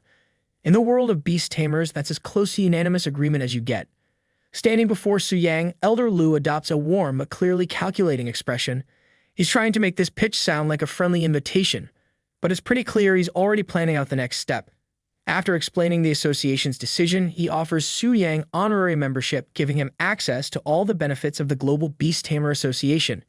Because when you've tamed a dragon that's basically a living legend, they're willing to look past the whole, not actually a beast tamer thing. Su Yang listens, his faint smile betraying a touch of caution. He's not buying the no-strings-attached angle. Su Yang's mind races, there's no such thing as a free lunch, and he knows there's more to this offer. He asks rather bluntly what exactly they want from him. Because if they're giving out perks like this, they've got to be expecting something in return. Elder Lu, with a wave of his hand, reassures Su Yang that it's nothing too special, just a few lessons on how to tame a dragon. Only 10 people. Nothing major, right? But Su Yang's mind kicks into high gear. These aren't just any 10 people. These are the beast-taming world's elite, a president included. It's not exactly a crowd you can just shrug off. The benefits of joining an SSF-ranked guild are tempting, though, and it would be a real shame to pass up that kind of opportunity. After a moment's thought, Su Yang looks at Elder Lu and agrees to give the lectures, though he's quick to point out that his experience might not be all that helpful. After all, taming a legendary black dragon wasn't exactly something you'd find in a beast tamer's guidebook. Maybe they'll just throw in some dramatic pauses for effect. Elder Lu chuckles, admitting that even Valeria, the only other dragon tamer, gave a lecture once, and it wasn't exactly groundbreaking either. It's comforting in a way. Personal experiences don't always offer replicable results, and everyone knows that. It's just an opportunity for people to hear his story and maybe learn a thing or two. No pressure at all. With a slight grin, Su Yang nods. He agrees to join the Global Beast Tamer Association. But in the back of his mind, he's already plotting his next move. If it's personal experience they're after, he might as well have a little fun with it. Beast-taming leaders, get ready. His version of events might just be the most creative story they've ever heard. Since the merging of games and reality, the world was forever changed by the descent of transfer statues, marking the creation of the Transfer Temple. In an effort to manage these unprecedented events, the World United Council designated a specific area at the very center of the world, soon known as the Holy City, home to the Transfer Temple headquarters. At the heart of this temple stands the enigmatic Euphemia Vega, the Divine High Priestess. Her identity remains a mystery, her name surrounded by rumors and legends. Because, of course, every overpowered figure needs to be wrapped in mystery. It's practically a rule. Euphemia has never once left the Holy City, and her origins, true power, and even her level are completely unknown. For all anyone knows, she could be level 1 or 1000. It's anyone's guess, and that uncertainty is more terrifying than any stack sheet. Clad in radiant attire, she exudes an aura of authority and divinity, commanding respect and fear without even lifting a finger. Basically, she's the kind of person who walks into a room and everyone suddenly remembers they have somewhere else to be. The only documented event involving her occurred 10 years ago, during an infamous clash with Augustin, the president of the SSS-ranked Guild Ring of the Mage God. Augustin, after ascending to demigod status through completing the Trial of the Gods, sought to test the power of the elusive High Priestess. Because what else do you do when you hit demigod status? Challenge the most mysterious and overpowered figure around, obviously. Augustin stood at the peak of power, known as the 9-turn Element Destroyer, with his level reaching an impressive 300. His strength was unmatched, and with confidence, some might call it arrogance, he launched a barrage of multiple forbidden curse attacks, each infused with immense elemental force, flames, ice, and thunder converging in a display that would make lesser beings break out in a cold sweat. The sheer destructive energy behind his attacks was enough to obliterate entire armies. But in response, Euphemia Vega simply activated her divine shield, a barrier that effortlessly deflected everything Augustin threw at her. Not just deflected, mocked, as if squatting away the most powerful magic in existence was just another Tuesday. Despite the demigod-level force behind his attacks, Augustin couldn't even put a scratch on her defenses. The Divine High Priestess didn't flinch, didn't break a sweat, and certainly didn't seem impressed. The result was clear and undeniable. Augustin, one of the most powerful beings on the planet, couldn't touch her. Since that day, no one has dared to challenge the Transfer Temple's authority, and Euphemia Vega's legend has only grown. In the present, Euphemia Vega, the Divine High Priestess of the Transfer Temple, stands tall in her sacred chamber. Her golden mask hides her face, but not her overwhelming power. An alert has been raised, signaling a grave anomaly. The demon abyss, long dormant, has begun stirring. The news is shocking. The slain king of gluttony, Beelzebub, has somehow reappeared. Star-ranked bosses aren't supposed to return from the dead, especially not ones who've been thoroughly defeated. This violation of the fundamental laws of their world sends a chill through the temple, for these rules had never been broken until now.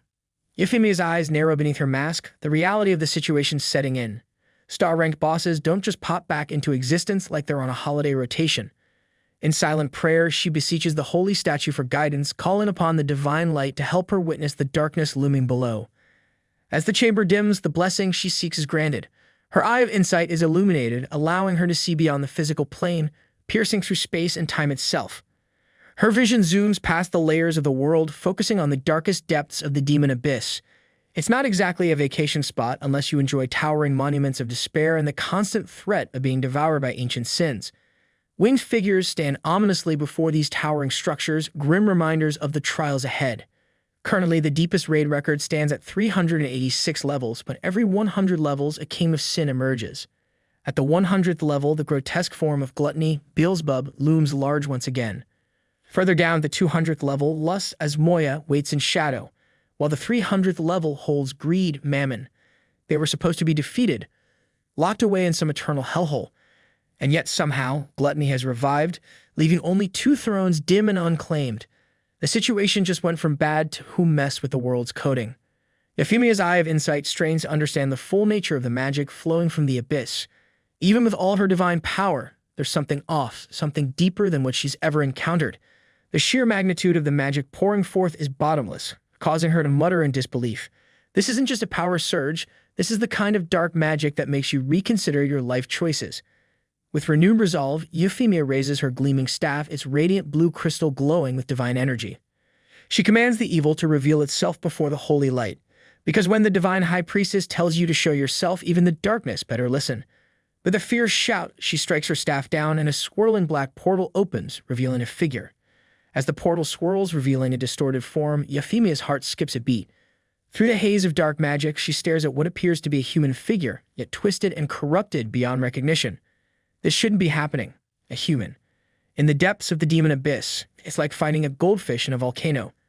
The sight of the dark figure leaves her breathless, her thoughts racing as she realizes the implications of what's before her. Whatever or whoever this is, the balance of the world has just been shaken. Suddenly, the atmosphere shifts, the very air growing heavy with tension. A voice booms through the abyss, shaking the ground beneath Euphemia's feet, asking who dares spy on her king. The force of the voice is enough to make the holy chamber tremble. The air ripples violently, and from the shadows emerges Lucifer, the queen of sin, Pride herself. Because of course, when Pride shows up, she brings enough ego to fill an entire dimension. Lucifer commands Euphemia to be gone. In a heartbeat, Lucifer raises her sword. With one swift motion, she unleashes a devastating beam of energy aimed directly at Euphemia. The high priestess reacts instantly, summoning her divine shield and shouting her command for protection. The beam collides with the shield, but the sheer force of the attack sends her reeling. It's like trying to block a freight train with an umbrella, technically possible, but not recommended. Gasping, her wings flare out as she struggles to regain control midair, but Lucifer's power is overwhelming. Lucifer looms above her, cold red eyes burning with a godlike intensity, the kind of eyes that make you reconsider whether facing her was the best decision of your day. Euphemia's eye of insight, flickering from the strain, finally fades. It's as if the universe itself decided, nope, this is above your pay grade. The high priestess mutters, acknowledging the dispelling of her greatest tool. Her power, overwhelmed, is swept away like dust before a storm. Lucifer, unmoved, stands tall with her black wings, casting a shadow so dark it swallows the light around her.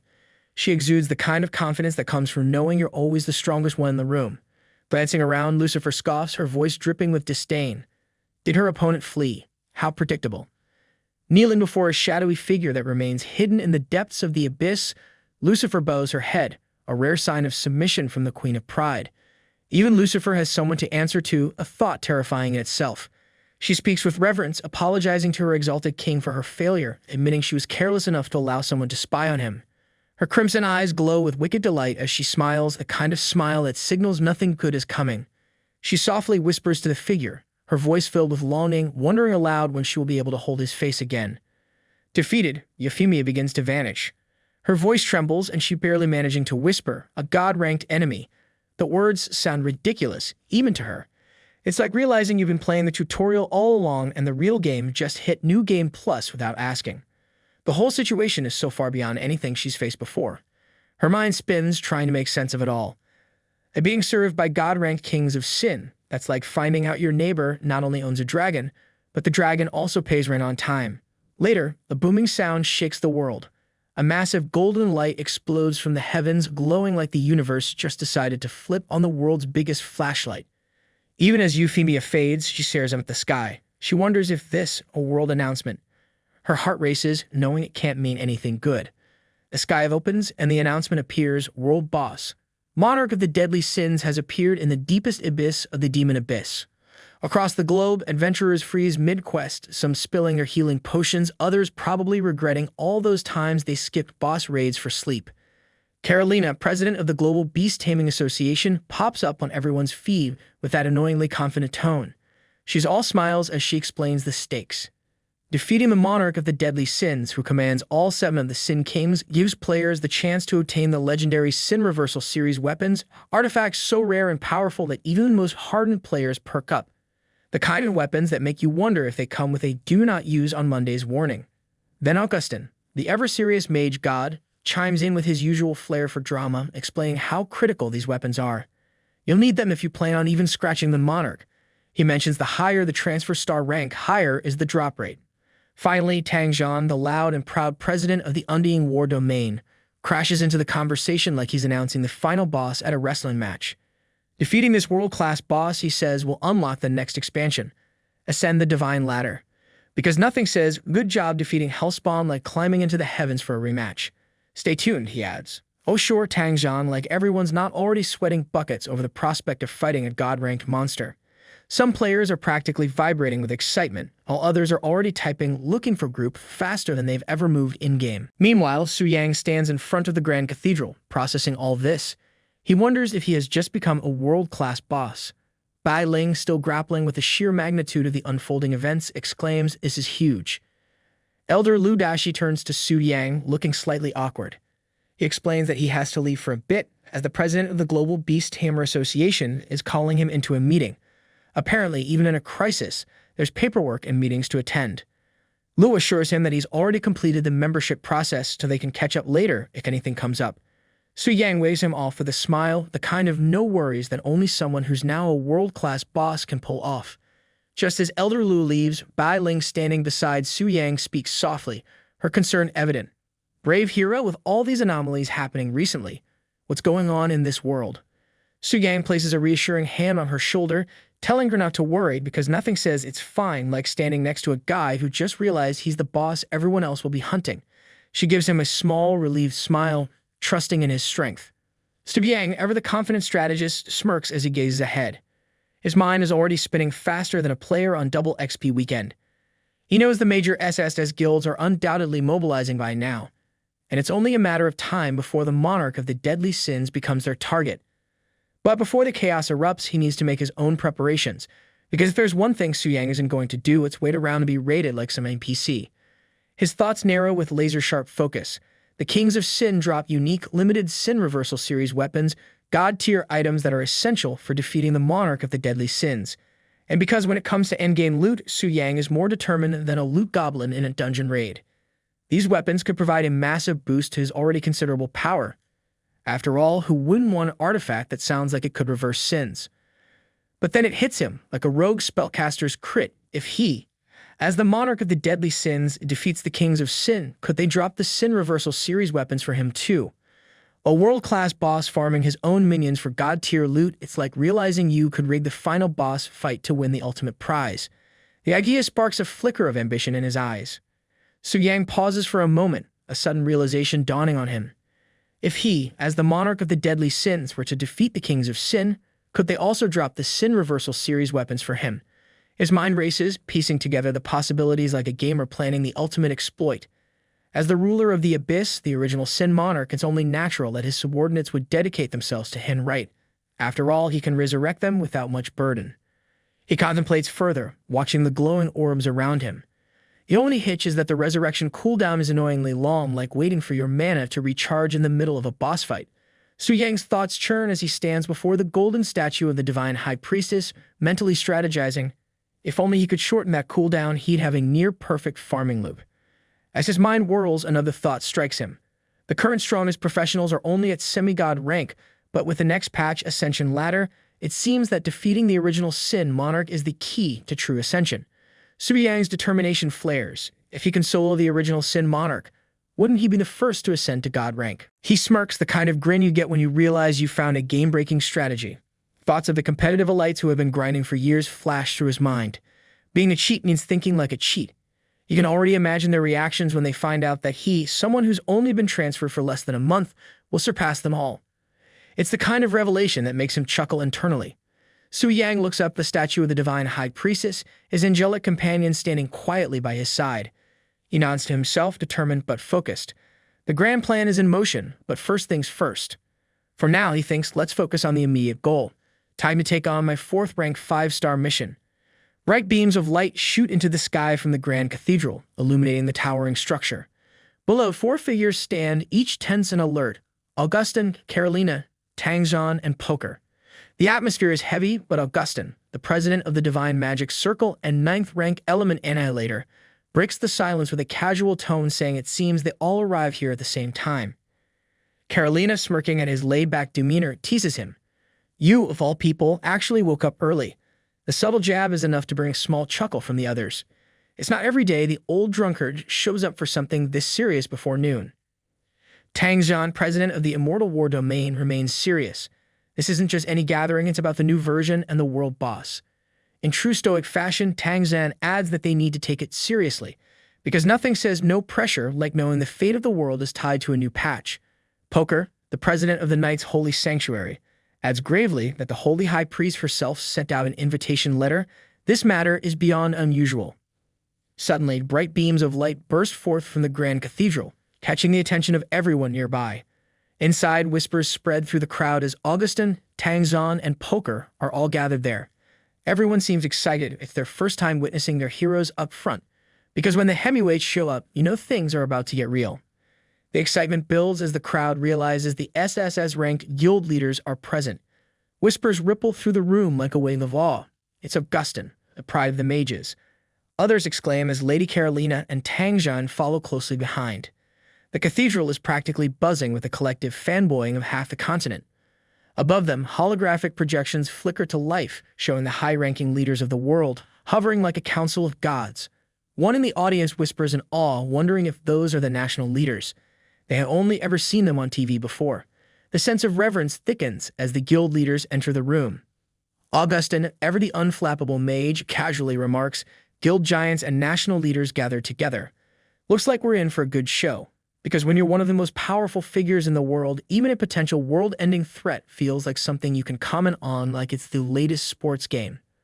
The divine high priestess, standing with a radiant aura that seems to glow even brighter as she speaks, addresses the assembly of the world's strongest leaders. Her presence is commanding, her voice carrying the weight of the message she delivers. "Thank you all for responding to the temple summons," she begins, her tone poised yet filled with urgency. She remarks that they are all aware of the purpose of this gathering. She reveals that Gluttony, the original Sin King, Beelzebub, has been resurrected. The leaders, previously calm, stiffen at the revelation. This isn't your standard respawn. This is the kind of nightmare you'd expect when world bosses start playing by their own rules. The High Priestess presses on, her tone determined. She explains that the appearance of the original Sin Monarch, a world-level boss, is likely tied to Beelzebub's resurrection. The vibe in the room shifts from curious gathering to endgame boss briefing. The Divine High Priestess stands before the round table, her presence dominating the room as she addresses the gathered guild leaders. She informs them that, according to the guidance of the divine statue, the only way to defeat the original Sin Monarch is by slaying the original Sin Kings and obtaining a reverse Sin series weapon. Because, let's face it, nothing screams ultimate boss fight like an exclusive weapon drop. She lets that sink in before turning her gaze around the room, locking eyes with each leader as they sit silently, absorbing her words.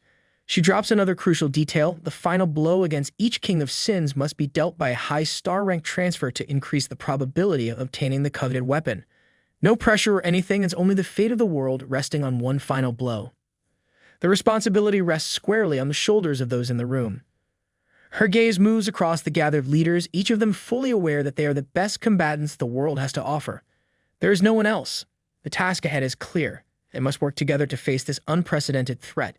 The burden of saving the world, defeating the original Sin Monarch, and acquiring the powerful weapons lies with them.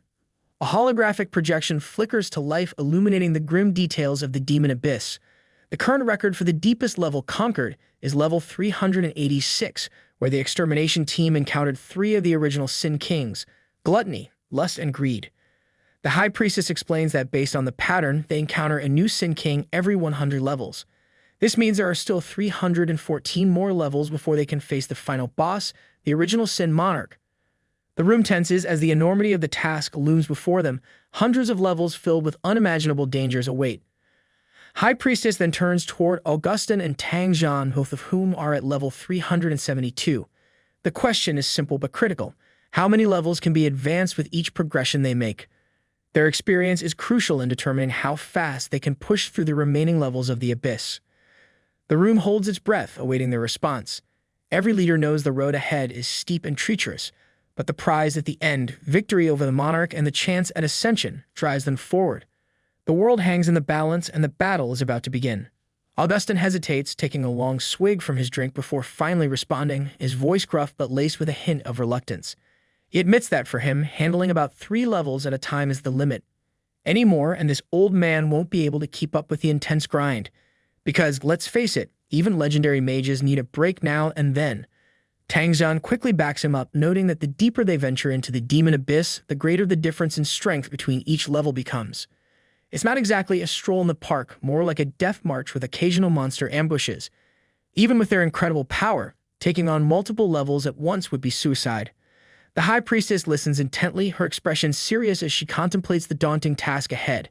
They'll need to level up at least 100 times to reach the goal, level 700. It's not a short-term mission. Her eyes reveal the heavy burden of the journey, a silent acknowledgement that this will be a grueling process.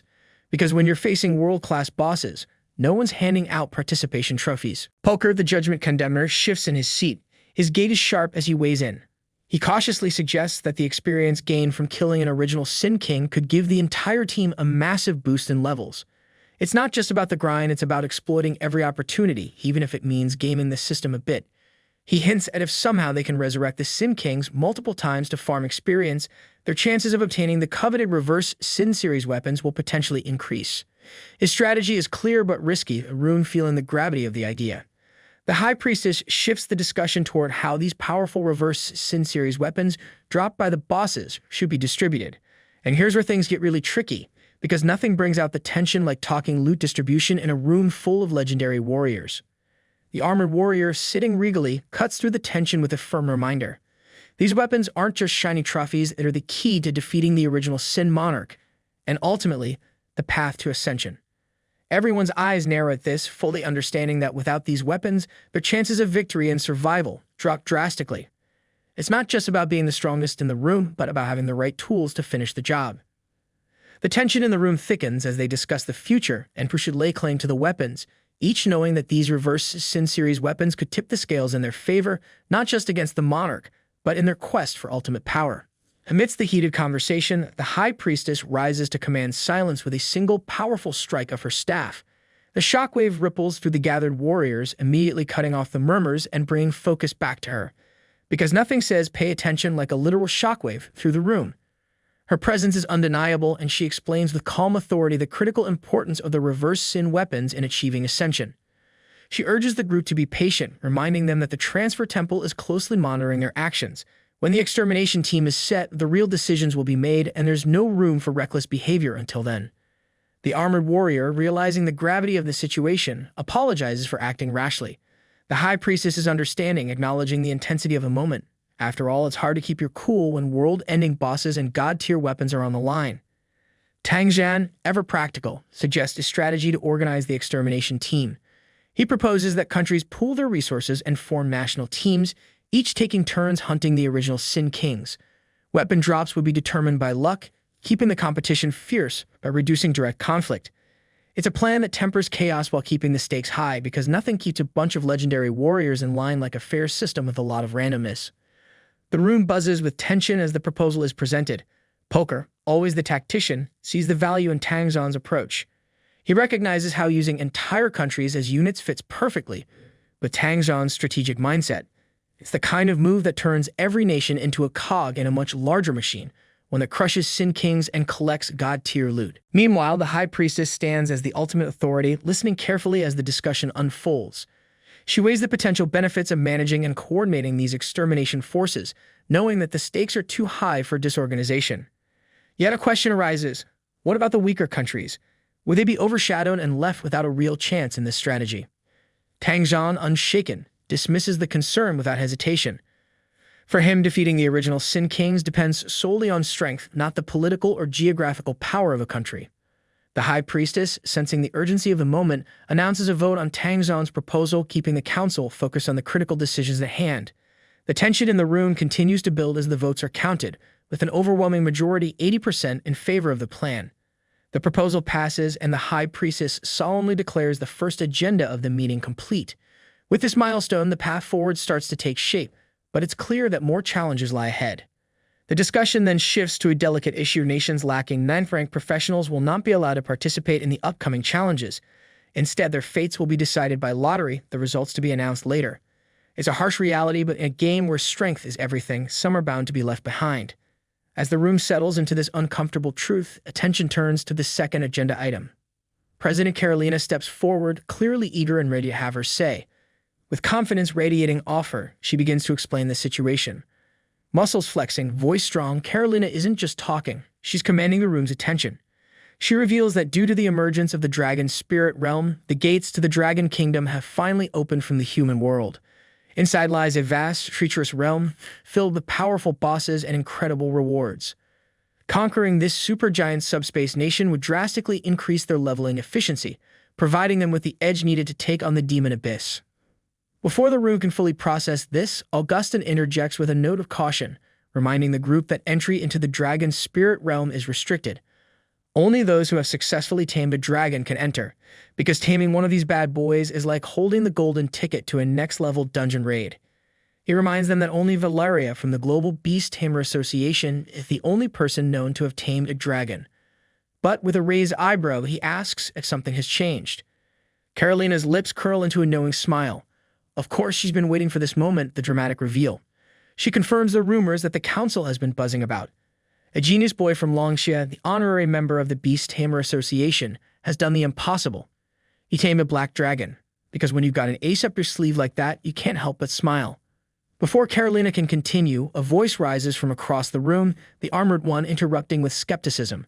The question is pointed: if this kid tamed a black dragon, shouldn't he be a regular member or even a leader of the association? Why is he only an honorary member? Honorary memberships, after all, are usually reserved for non-tamers. Carolina's voice cuts through the noise, sharp and clear. She reveals the full truth. Su Yang isn't a beast tamer. He's a warrior-type professional. The council's reaction is immediate. Shock, disbelief, and confusion ripple through the room. Because who would expect a warrior, of all people, to tame the most legendary of creatures? As the weight of this revelation settles in, the room goes silent, everyone trying to wrap their heads around what they've just learned. This changes everything. The presence of a warrior in possession of such a powerful beast disrupts the very expectations the council had set, leaving them to wonder just how far Su Yang's power could go. Augustin, visibly frustrated, struggles to contain his disbelief. He shouts, stating that he's tried countless times to force dragons into submission, using every ounce of power he has. He's taken down dragons from the Starlight tier to the Sunlight tier, and every last one of them would rather die than submit. He wonders aloud how anyone could, especially a non-beast tamer, possibly tame a dragon. To him, it's like hearing someone tamed a storm with a paper fan. He sits there, seething. His frustration cleared everyone in the room. He refuses to believe what he's hearing. Carolina, unimpressed by his theatrics, reminds him coolly that just because he couldn't do it doesn't mean it's impossible for others. After all, even the head of the prestigious Ring of the Mage God might need to accept he doesn't know everything. Augustin's irritation flares and he snaps back, pointing an accusing finger her way. He's quick to challenge her, implying that if she's so capable, she should try taming a dragon herself. It's the kind of comeback you'd expect from someone cornered, clutching at straws. But the woman's expression hardens instantly, her eyes blazing with a fierce response. It's clear that calling her old was a mistake he won't be allowed to forget. Before their heated exchange can escalate, Poker interjects, attempting to defuse the situation. After all, there's a crowd watching, and this is hardly the place for a verbal showdown. Murmurs ripple through the onlookers, each person grappling with the revelation. Many recall their own attempts at taming dragons and agree slaying a dragon might be within reach, but taming one is an entirely different feat. The High Priestess observes the tension, her gaze thoughtful as she considers the possibility. She wonders aloud if it's true, if this young warrior has indeed managed to accomplish something that even the strongest 8th and 9th tier professionals couldn't achieve. Her eyes sharpen as she looks around the room, everyone sharing in the disbelief. It's like the rules of their world have suddenly bent, and no one quite knows what to do with the news. Carolina addresses the High Priestess with a steady, confident tone, explaining that information on this youth from Longxia is already in their association's member list. Before the meeting even started, the association had finalized his membership registration. The High Priestess scans through Su Yang's profile, her expression serious. It's clear he's a warrior and has only completed 3 transformations. Her gaze sharpens, questioning how someone at his level could achieve such impressive feats. Poker can barely contain his disbelief. It's one thing to hear rumors, but the idea that Su Yang defeated the Black Flame Wyvern with just 3 transformations leaves him stunned. He seems to be asking himself, baffled, who on earth is this guy? Tang Zhan joins in, filled with a mix of shock and admiration. He's amazed that Longxia has produced such a talent, and yet, somehow, he's never heard a single word about Su Yang until now. It's as if a hidden legend has suddenly walked into their lives. Carolina turns to the crowd, her voice steady with conviction. She shares that the association is planning to invite Su Yang to give a lecture, hoping he'll share his experience taming the Black Dragon. She adds with a touch of hope that unlike the last lecture with Valeria, which didn't reveal much, maybe this time they'll learn something truly groundbreaking. Her expression sharpens with determination, suggesting that taming a dragon might not be exclusive to beast tamers after all. She continues, her tone filled with optimism. Maybe, she proposes, they've simply been going about it the wrong way. If they can uncover the right method, they might be on the brink of an era where taming beasts becomes possible for everyone. Whispers spread quickly through the crowd as people exchange astonished looks. One person leans over to a friend, barely containing his excitement at the thought that even without being a beast tamer, one could actually tame a dragon. The idea of having a dragon mount of their own seems almost too good to be true. Another one, still a bit skeptical but clearly intrigued, mutters that they'd normally laugh at such a claim, but since it's coming from the president of the Global Beast Tamer Association, maybe there's actually something to it. After all, who wouldn't want a fire-breathing friend at their side if it turns out to be real? However, tension rises as Poker raises a concern. If anyone could tame dragons, the exclusive hold that the Global Beast Tamer Association has over the dragon's spirit realm might slip away. He casts a challenging look at Carolina, questioning if she's really okay with that possibility. With a resolute look, Carolina makes it clear that the chance for universal beast taming excites her more than any idea of exclusivity. In her mind, the thought of everyone taming beasts is more thrilling than holding onto any secret realm. Augustin, watching with an amused grin, can't help but jump in. He's more of a realist than a dreamer and announces his intention to go straight to Longjia to meet this talented young man himself. Never one to pass up an opportunity, he jokes about trading a forbidden curse with the young prodigy as if exchanging magical secrets, or as casual as trading game cards. He's confident that the offer will be too tempting to refuse. Tang Zhan gives Augustin a skeptical look, slightly wary of the so-called drunkard's sudden burst of enthusiasm. Meanwhile, Su Yang sneezes loudly, catching himself off guard. Apparently, even high-level professionals aren't immune to the common cold. Priestess Bai Ling hands him a tissue with a small smile, remarking that this is outside her knowledge base. She'd never considered viruses ignoring skill levels. Su Yang reviews his latest task, a 5-star, 4th transformation mission titled Ice Witch of the Frozen City. The task requires him to infiltrate the Frozen City, break into the palace, and take down the Ice Witch, a Fu armed with formidable ice powers. The task notes it as diamond-level difficulty, requiring solo completion. The rewards are tempting: a hopping 400 points in strength and spirit, a legendary demon spirit mystical weapon, and an active skill book. He smirks, amused by the challenge. A diamond-level dungeon, the same as the Black Dragon Fortress. Yet here he is, thinking of it like it's a warm-up. With confidence shining in his eyes, Su Yang recalls how Lu Linger failed at this level during her 5-star transformation attempt and was unable to clear it. He muses they really went all out this time, intentionally making it hard. However, he already dismisses this challenge as nothing more than a light jog for him. Without hesitation, he strides toward the blinding entrance, exuding the air of a true boss. Mounted on his black dragon, he grins, feeling unstoppable. With a powerful whoosh, he takes off, riding on his majestic black dragon. Below, Priestess Bai Ling waves him off, calling after him with a grin, hoping her brave hero returns in one piece, preferably without catching another cold. Meanwhile, deep within the icy dungeon, a group of rookie adventurers huddle together, shivering as they curse their luck. One grumbles, barely able to feel his fingers, wondering if they signed up for an adventure or an impromptu freezer session. Another, frustrated, complains that the Ice Witch's crystal armor dulled his sword without leaving a scratch. With a defeated sigh, one of them admits that he'll likely need to grind levels for months before tackling this dungeon again. However, their complaints are cut short as they notice a massive dragon eye opening, its fierce gaze locking onto them. Panic floods their faces, each one momentarily frozen in fear, wondering what fresh nightmare has befallen them. Before they end up terrified to death, Su Yang steps forward and with a gentle smirk, he signals that their attempt is over and that he's taking over from here. Relieved, the rookies practically stumble out of his way, grateful to be off the hook. As they retreat, one of them looks back in awe, recognizing him as the one from the citywide announcement, the very man who tamed the Black Dragon. The sight of him stepping into the dungeon alone leaves them speechless, as if they're witnessing a living legend in action. Su Yang strides forward, unbothered by the biting cold swirling around him. Suddenly, a thunderous roar echoes through the dungeon as a massive snow monster Bigfoot, level 92, appears with a horde of smaller snow creatures at level 89. They charge, eyes filled with fury, but Su Yang's dragon unleashes a roar even more powerful, scattering the monsters as if they've just remembered something urgent back home. Su Yang steps forward, his gaze fixed on the trembling Bigfoot snow monster that's practically shrinking under his stare. He smirks to himself, feeling that familiar thrill of a boss exerting pressure over weaker creatures. It doesn't matter which dungeon it is, he's still the big fish in this icy pond. With a casual wave, he dismisses the cowering snow monsters, deciding they aren't worth his time. His dragon, however, is far from satisfied, letting out a powerful roar, clearly itching for a bigger fight. Su Yang, matching its enthusiasm, commands it straight to the real prize, the boss. His dragon doesn't waste a second, unleashing a stream of fiery breath that erupts through the frozen landscape. Snow melts, ice shatters, and the dungeon quakes as a massive explosion tears through the terrain. Amidst the destruction, the enraged Ice Witch materializes, shouting in fury at the intruder who dared to wreck her palace. But before she can finish, Su Yang's dragon slams the ground with a forceful blow, cutting her off mid-sentence. Su Yang regards her with a cold, detached look, clearly unimpressed by her theatrics. If he had a clock, he'd probably be checking it right now.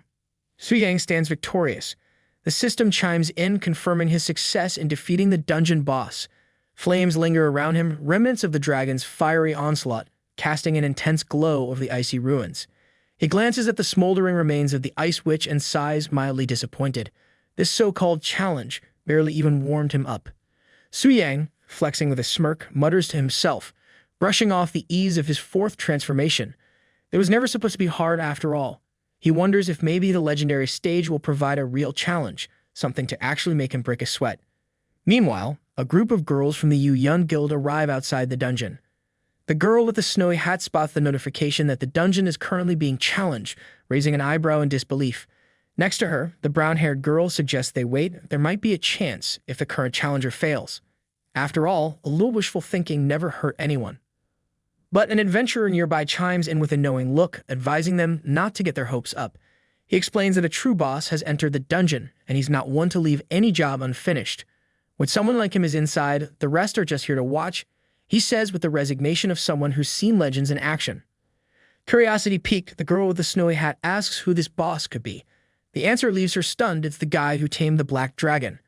The crowd collectively sighs, realizing they're just here to catch a glimpse of a living legend as he exits the dungeon. The girl with the snowy hat mutters that they'll try their luck next time, and her eyes gleam with excitement. Noticing the spark in her eyes, her friend, the pink-haired girl, grabs her arm, insisting they stay put. After all, a single glance from the dragon tamer might be an instant ticket to the top, or so the rumor goes. The girl with the snowy hat, more grounded, nudges her friend with a playful shove, urging her to calm down. The other adventurer nearby agrees they might as well wait, pointing out a few yards away, where even two older adventurers stand with the same look of anticipation. Because legends don't come around every day, and even the oldies wouldn't want to miss a glimpse of glory in action. It turns out that two of the oldies in the crowd are none other than Augustin and Tang Zhan. Augustin, with a wistful smile on his face, stares off into the distance, daydreaming about having a beautiful companion by his side to keep him warm in this icy weather. Perhaps he's feeling a bit tipsy, but the cold seems to have sunk deeper than usual today. Beside him, Tang Zhan stands unfazed, as steady as a rock despite the freezing conditions. Suddenly, a wave of excitement ripples through the crowd as whispers spread. The boss is coming out. The pink-haired girl's eyes light up with anticipation, and she calls out eagerly, hoping for an autograph. She looks up at the imposing black dragon with admiration, sighing in awe at the creature's raw power and majesty. In her mind, the person who can tame such a beast must be a top guild's handsome elite. Hearts practically radiate from her gaze as she squeals, captivated by the sight. At that moment, Su Yang steps forward, his calm, casual demeanor instantly catching the attention of everyone gathered. The girls are stunned for a moment, slowly realizing that the legendary figure before them is, in fact, Su Yang. Yu Yun, the guild leader, gasps in disbelief. She whispers in awe, marveling that it's really him, the one who tamed the black dragon. She can't quite grasp how someone only level 80 could manage such a feat. Su Yang glances over at his guildmates, his presence radiating the quiet confidence of a true boss. He greets them with a look that says, "Long time no see." The girls standing there are momentarily stunned, struggling to process that a living legend is standing right before them. Yu Yun, still half in disbelief, studies him carefully.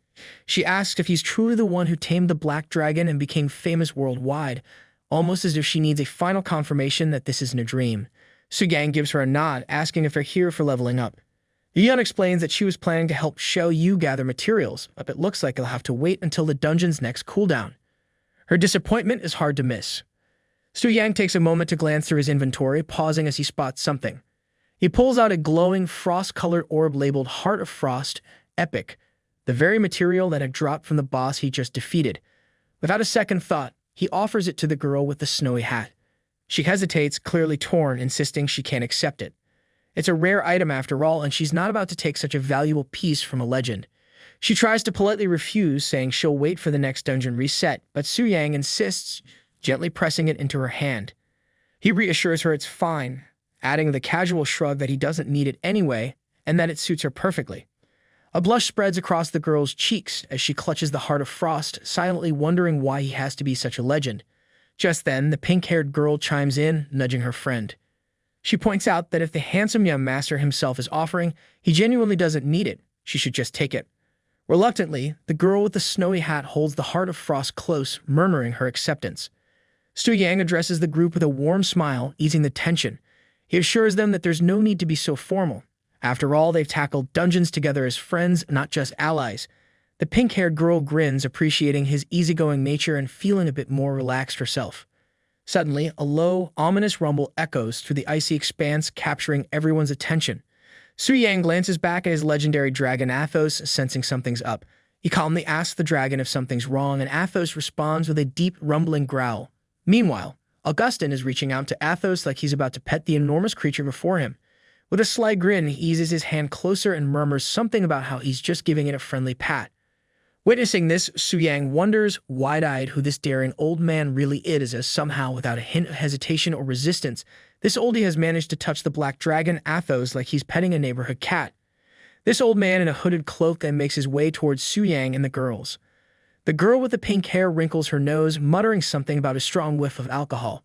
Beside her, the girl with the snowy hat tilts her head, feeling a flicker of recognition. She wonders aloud if she's seen this man before, some kind of officer perhaps. Augustin, unfazed by their reactions, offers a relaxed smirk and reassures them he means no harm. Then with the faintest shift in the air, he vanishes. Before anyone can even blink, Su Yang finds himself teleported as well. The sudden change leaves him sweating and disoriented. He's baffled, spatial teleportation, and not just that, but group teleportation too, no gestures, no spells, nothing. He can't wrap his mind around how this old man pulled it off. As he regains his composure, Su Yang addresses the man with a forced calmness, acknowledging the impressive technique. He assumes the old man has some business with him, given how they cleared the area with such ease. He respectfully asks for their names, though the air remains thick and silent, adding to his sense of unease. Finally, the two old men introduce themselves, and the weight of their titles hits like a ton of bricks. Augustin is none other than the president of the Ring of the Mage God, and his companion, Tang Zhan, leads the Undying War Domain. These aren't just any visitors, they're legends, two of the most powerful guild leaders from the top-tier SS guilds. Su Yang's mind races, piecing it all together with rising dread. Two legends in the realm have sought out him, a novice who's barely scratched through his advancement quest. His stomach sinks as a single thought echoes in his head. He's in way over his head. With dread creeping in, Su Yang manages to gather his voice, though a flicker of excitement slips through. He respectfully addresses them, his voice catching slightly as he asks if they've come to discuss dragon taming techniques. Augustin grins, nodding enthusiastically. Exactly, he says, leaning in with a spark in his eye, eager to hear Su Yang's insights on what it takes to tame a dragon. But suddenly, Augustin's aura shifts, and an immense wave of magical power radiates outward, pressing down on Su Yang like a mountain. The suffocating weight of the magic leaves him stiff, barely able to move. Tang Zhan scowls, unimpressed. He casts a stern glance at Augustin, calling him out for nearly frightening the young one from Longxia. Augustin, realizing he may have overdone it, chuckles sheepishly and apologizes, admitting he got a bit too excited. The tension lifts slightly as Augustin gives a small, embarrassed laugh, muttering something about needing a drink to steady himself. Tang Zhan, ever the composed one, reassures Su Yang that Carolina has briefed them on his situation. He explains they're simply here to exchange information and promises to keep Augustin in check. Augustin, clearly a bit annoyed, rolls his eyes and scoffs at being painted as the bad guy.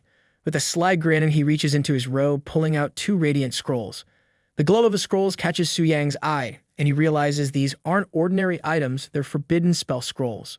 Augustin offers a deal. If Su Yang shares his dragon taming techniques, the scrolls are his. Su Yang can't help but feel the pull of the offer. Forbidden spell scrolls of this caliber are rare and powerful, and these could be the key he's been searching for. But there's something about Augustin's grin that makes him cautious. The power radiating from the scrolls feels otherworldly, and he senses there's more to this deal than meets the eye. This could be the chance he's waited for, but he wonders, what is it that Augustin truly wants in return? Tang Zhan and Augustin's fierce stares practically pin Su Yang to the spot, an unspoken warning flashing in their eyes.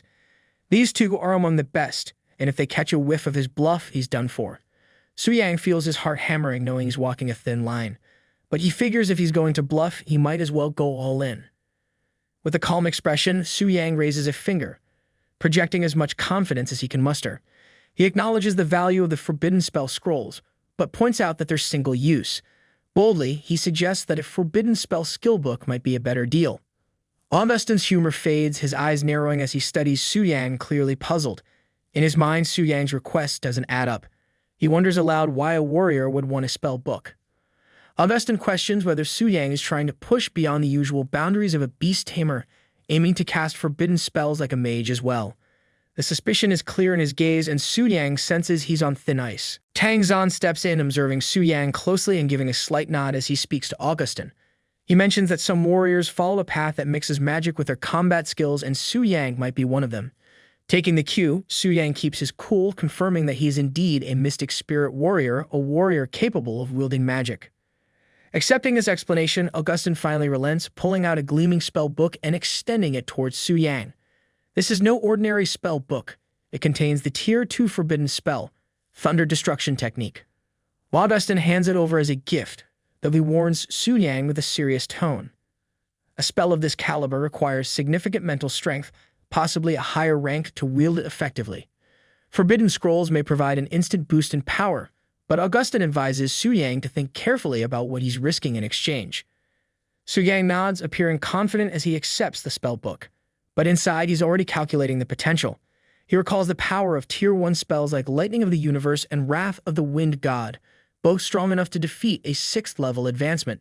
This Tier 2 spell, however, might even be powerful enough to take on a 7th. His mind races with possibilities, but he keeps his excitement in check, knowing that he's just gained something rare and valuable. Getting serious, Su Yang formally addresses Augustin and reminds him that regarding dragon taming, there is no guarantee that they will succeed. He adds that there have been similar cases with the mighty Global Beast Taming Association, and he hopes that Augustin will understand. Augustin just waves it off with a dismissive flick of his hand, as if he's heard it all before. With a grand, sweeping gesture, he commands a sound barrier to be set up, making it clear that things are about to get serious. A few minutes later, Su Yang stands within the shimmering boundary. Tang Zhan and Augustin listen attentively, absorbing the intricate insights shared by Su Yang. Su Yang looks up and asks if they're satisfied with his understanding. Augustin, with a confident gleam, nods and casually declares his intent to head straight to a dragon's sanctuary to try out the techniques. Su Yang blinks, momentarily stunned. Augustin is actually planning to put this into practice right away. Internally, Su Yang can't help but think, geez, this old man is serious. Tang Zhan steps forward, giving Su Yang a careful, scrutinizing look. He admits that he had his doubts at first, but Su Yang's detailed understanding of the Black Dragon fortress mechanisms has won him over. For Tang Zhan, there's no choice but to believe him. Su Yang smirks inwardly, satisfied with his success. Suddenly, Tang Zhan tosses something towards Su Yang, who instinctively catches it. He glances down, curious, as Tang Zhan explains that it's a warrior skill book containing a Tier 2 ultimate technique, the Absolute Destruction Fist. Su Yang examines the book closely, his mind racing. He realizes that this must be Tang Zhan's signature move, an ultimate technique befitting the formidable reputation of Tang Zhan, known as the 9-tier Absolute Tyrant. The generous gift leaves Su Yang feeling a bit uneasy, but he reassures himself that a fellow Longshan wouldn't deceive another from Longxia. Tang Zhan goes on, saying once he tames a dragon, he'll gain access to the Dragon Spirit's secret realm, a hidden realm reserved exclusively for Dragon Masters. Right now, only Su Yang and Valeria hold that title, though in time, others might join them. Su Yang nods, doing his best to maintain a calm exterior, though inside his mind is calculating his next steps. He remembers reading about the Dragon Spirit's secret realm. The rarer the dragon, the greater the rewards it offers. If he's to make the most of this opportunity, he'll need to hunt down more dragons. But beneath his confident facade, he knows his knowledge is an elaborate bluff. With every step, he's walking a razor-thin line, aware that one wrong move could shatter the illusion he's so carefully crafted. Tang Zhan's expression shifts, his face growing serious as he continues. He explains that after the recent world-level boss event, experience points and drop rates from the Demon Abyss have spiked. Officials are organizing a team of young, talented individuals to undergo specialized training in this abyss. He then casts a nod of respect towards Su Yang, noting that his profile speaks volumes. His advancement quests, all rated at 5-star difficulty, are a testament to his exceptional talent. Tang Zhan states plainly that Su Yang is more than qualified to join. Su Yang acknowledges this with a simple nod, but can't shake a sense of doubt, wondering why the Demon Abyss specifically for training. Surely there are other, safer options, and the boosted experience and drop rates seem like a small reason for such a choice. Sensing his hesitation, Tang Zhan raises an eyebrow, seemingly impressed by his insight. He reminds Su Yang that since he completed the 5-star third advancement, he must have encountered the Red Moon invasion at least once. Su Yang nods, recalling his encounter with it, and wonders aloud if there's a deeper connection. Tang Zhan's face grows even darker. He explains that despite this game era lasting hundreds of years, no one truly understands what the Red Moon is, not even the revered Profession Change Temple. The temple remains elusive, refusing to explain the phenomenon clearly. Tang Zhan explains they only know that the higher one's 5-star advancements, the more frequent these Red Moon invasions become. Those who fall to the Scarlet Decay face permanent death, erased entirely. His voice holds a note of resolve as he declares that it's almost as if the Red Moon exists to weed out the most gifted players. Standing firm, he concludes that they can't just stand by anymore, something must change. The monsters in the Demon Abyss, with their uncanny resemblance to the Scarlet Decay, make it an ideal training ground. It's not just about leveling up, it's about facing down a real threat. Su Chen tells Tang Zhan that now he understands. He then reflects that the Profession Change Temple seems to recognize this, even going so far as to open a store where rare items can be exchanged for Red Moon crystals and assigning temple priests to purify warriors who encounter contamination. Su Yang wonders if there's more to it, a hidden purpose, but he knows he's missing key information. For now, though, there are no additional clues. Just as they prepare to part ways, Tang Zhan gives him a nod and mentions that the Demon Abyss assembly is about to begin. Then, with a polite farewell, Tang Zhan departs, leaving Su Yang with a sense of curiosity. Standing alone, Su Yang reflects on everything that's unfolded. Tang Zhan's strength and presence made him feel utterly powerless. He thought taming the Black Dragon would set him apart, would be enough to claim some distinction. Yet, in the presence of a 9-tier expert, he realizes how far he still has to go. His gaze hardens and he clenches his fist, a new resolve igniting within him. He knows he needs to speed up his progress in the Demon Abyss. He's done playing catch-up. If he wants to stand on the same level as legends like Tang Zhan, he'll need to get stronger and fast. Back at the temple, Su Yang approaches the statue, which suddenly activates in a blaze of light, confirming his quest progress. His 4th advancement, a 5-star quest, stands at 100% complete. Su Yang braces as radiant fire energy surrounds him, surging through his body. With a resolute voice, he silently vows to get stronger, feeling a new determination solidify within him. The system quickly recognizes his achievements, blessing him with the statue's radiant approval. His life strength surges, all base attributes boosted by a hefty 25%. The system announces his 4th advancement as complete, raising his level cap to 100 and awarding him 30 base attribute points per level. With 52.3 million experience detected, he levels up from 80 to 85, gaining an impressive 150 free attribute points, along with 400 strength points, 400 mental points, and a legendary skill book for Mystic Spirit Warrior. Talk about a shopping spree, courtesy of Divine. Su Yang's stats now read like the start of a powerlifting challenge. 7,692 in strength, 2,646 in speed, and 3,970 in mental power. As he examines his new skill, he can't help but feel intrigued. This legendary skill, Mystic Spirit, allows him to summon a combat spirit with half his attributes and switch places with it instantly during battle. The spirit lasts 10 minutes, perfect for strategic maneuvers. Kingside castling in a duel, he thinks with a smirk. Now that's a move worthy of a legend. Yet despite the new power surging through him, there's a nagging feeling. After witnessing true top-tier strength, he knows it's not enough. His hunger for power has only grown. Beside him, Priestess Bai Ling notices his intense expression and offers a cheerful congratulations, but she can't help but ask why he doesn't look happy. Su Yang brushes it off with a smile, simply stating he's deep in thought. Inside, though, his mind races. To truly grow stronger, he knows he must move forward with his plan sooner than expected. Later, the system buzzes with a Boss Link complete alert. Su Yang is back in the Demon Abyss in the body of the God-tier Demon Lord. His chilling voice echoes as he summons one of his demons, Wrathful Samuel, to come and obey him. A towering demon boss materializes from the shadows, bowing low.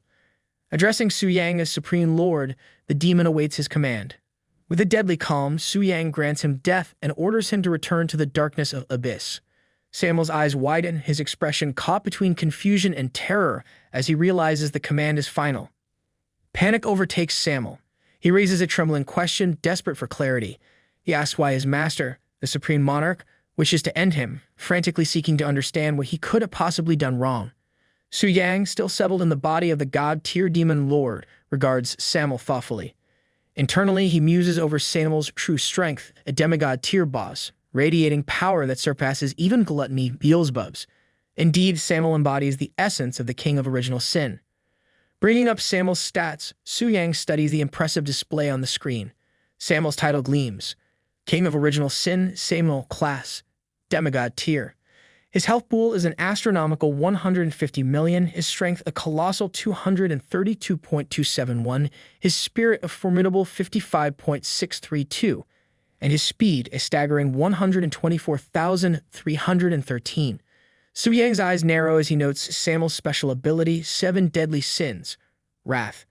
The details reveal Samuel's relentless nature as the King of Wrath, a being locked in a constant state of fury, dealing true damage to any unfortunate enough to cross his path. Additionally, his unique power, Coffer of the Wrathful King, carries a grim consequence. Any target slain by Samuel sacrifices 10% of their health as an offering to the Lord Original Sin.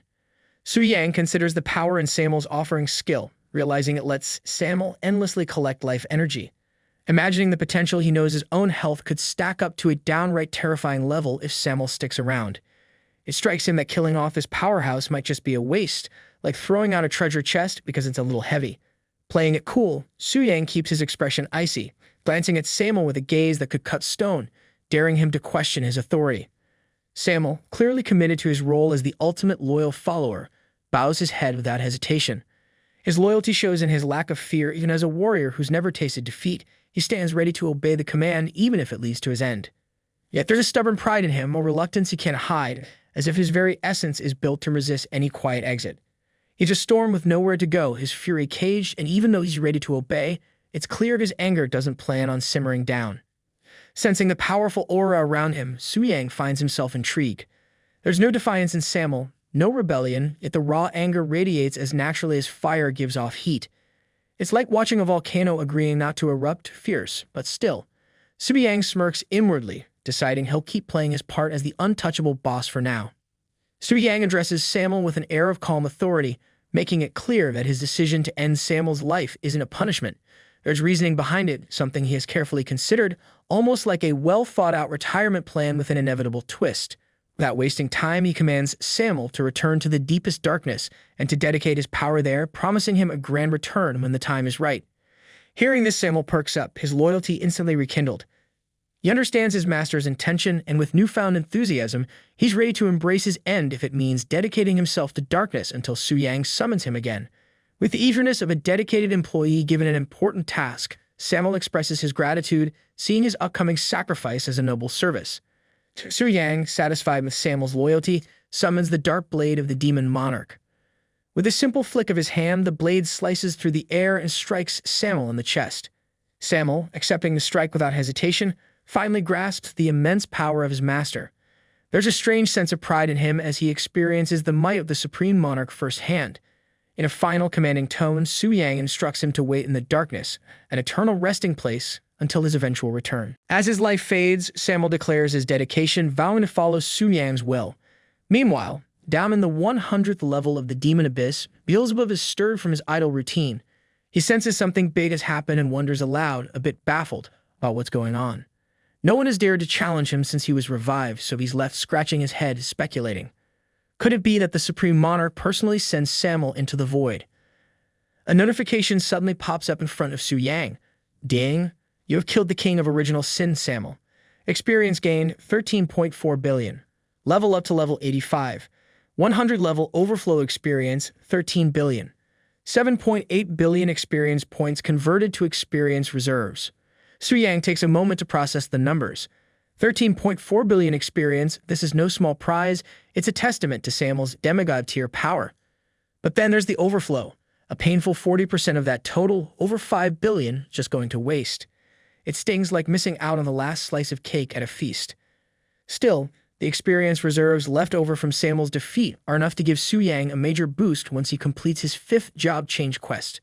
The ease of leveling up this time almost makes him nostalgic, like that time he took down the Black Dragon. But this feels even better, a true jackpot. With excitement building, Su Yang shifts his attention to the real highlight. Samuel's item drops. He opens up the inventory and the loot practically glows with legendary potential. The first item catches his eye. Flesh of the King of Original Sin, Samuel. Consuming it grants a permanent 10 million increase in maximum health. It's a one-time use item, a rare gem of an opportunity, like finding a lifetime supply of health potions rolled into one. The second item doesn't disappoint either. Broken Heart of the King of Original Sin, Samel. This one promises a permanent strength boost of 10,000 points. Stugang can't help but smirk, thinking of it as a power-up and a bite, a quick and easy way to get a serious edge. Then there's the third item, Demon Horn of the King of Original Sin, Samel. This one doesn't have a direct use for Su Yang, but he knows it's highly valuable as forging material. In the hands of a legendary blacksmith, this horn could be turned into an artifact, something that would likely be the envy of every demon lord in the abyss. And finally, he examines the fourth item, Demon Source of the King of Original Sin, Samel. This treasure grants immunity to demonic power erosion for a hopping 400 layers, effectively a shield against all things chaotic and corrupt. Su-yang grins, feeling like he's just hit the jackpot at a supernatural casino. Startled, Su-yang blinks and rereads the stats, half convinced he's hallucinating. 10 million maximum health, 10,000 points in strength.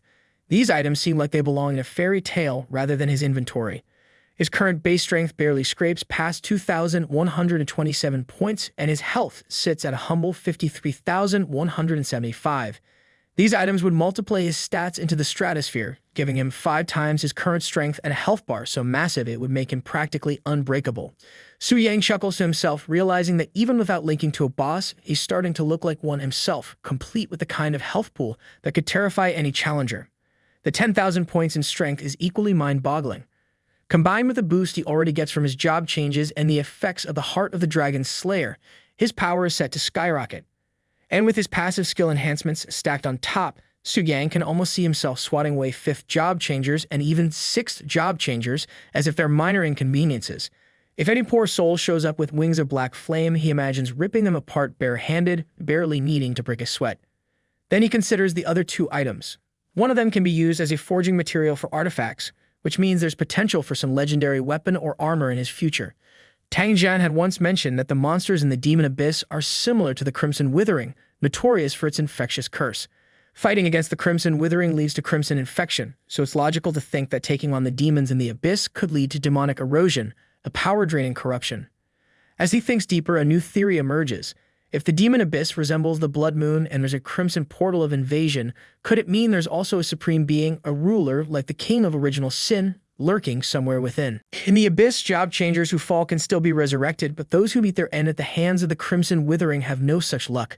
He wonders if, lurking in these dark depths, a supreme monarch could exist, someone even mightier than the King of Original Sin. The idea is both thrilling and daunting, but Su Yang quickly shakes it off. That's a question for another day. Right now, his goal is crystal clear: secure the first kill of the King of Original Sin. Once he reaches the Divine Tier, he'll revisit these big-picture mysteries. Returning to his inventory, Su Yang checks out the new equipment, and the first item that pops up is a jaw-dropper, the Demigod Artifact, Armor of the Wrathful King. The armor itself comes with some hefty requirements, restrictions set for the truly relentless. To even wear it, you'd have to slay 100,000 Diamond-tier demons, 1,000 Star-tier demons, 100 Radiant Moon-tier demons, and 10 Sun-tier demons. Su Yang can practically feel the armor's aura. It's as if it seethes with the fury of its former owner, Samel, a king who lived in a state of eternal rage. Even the armor itself seems ready to destroy everything in its path.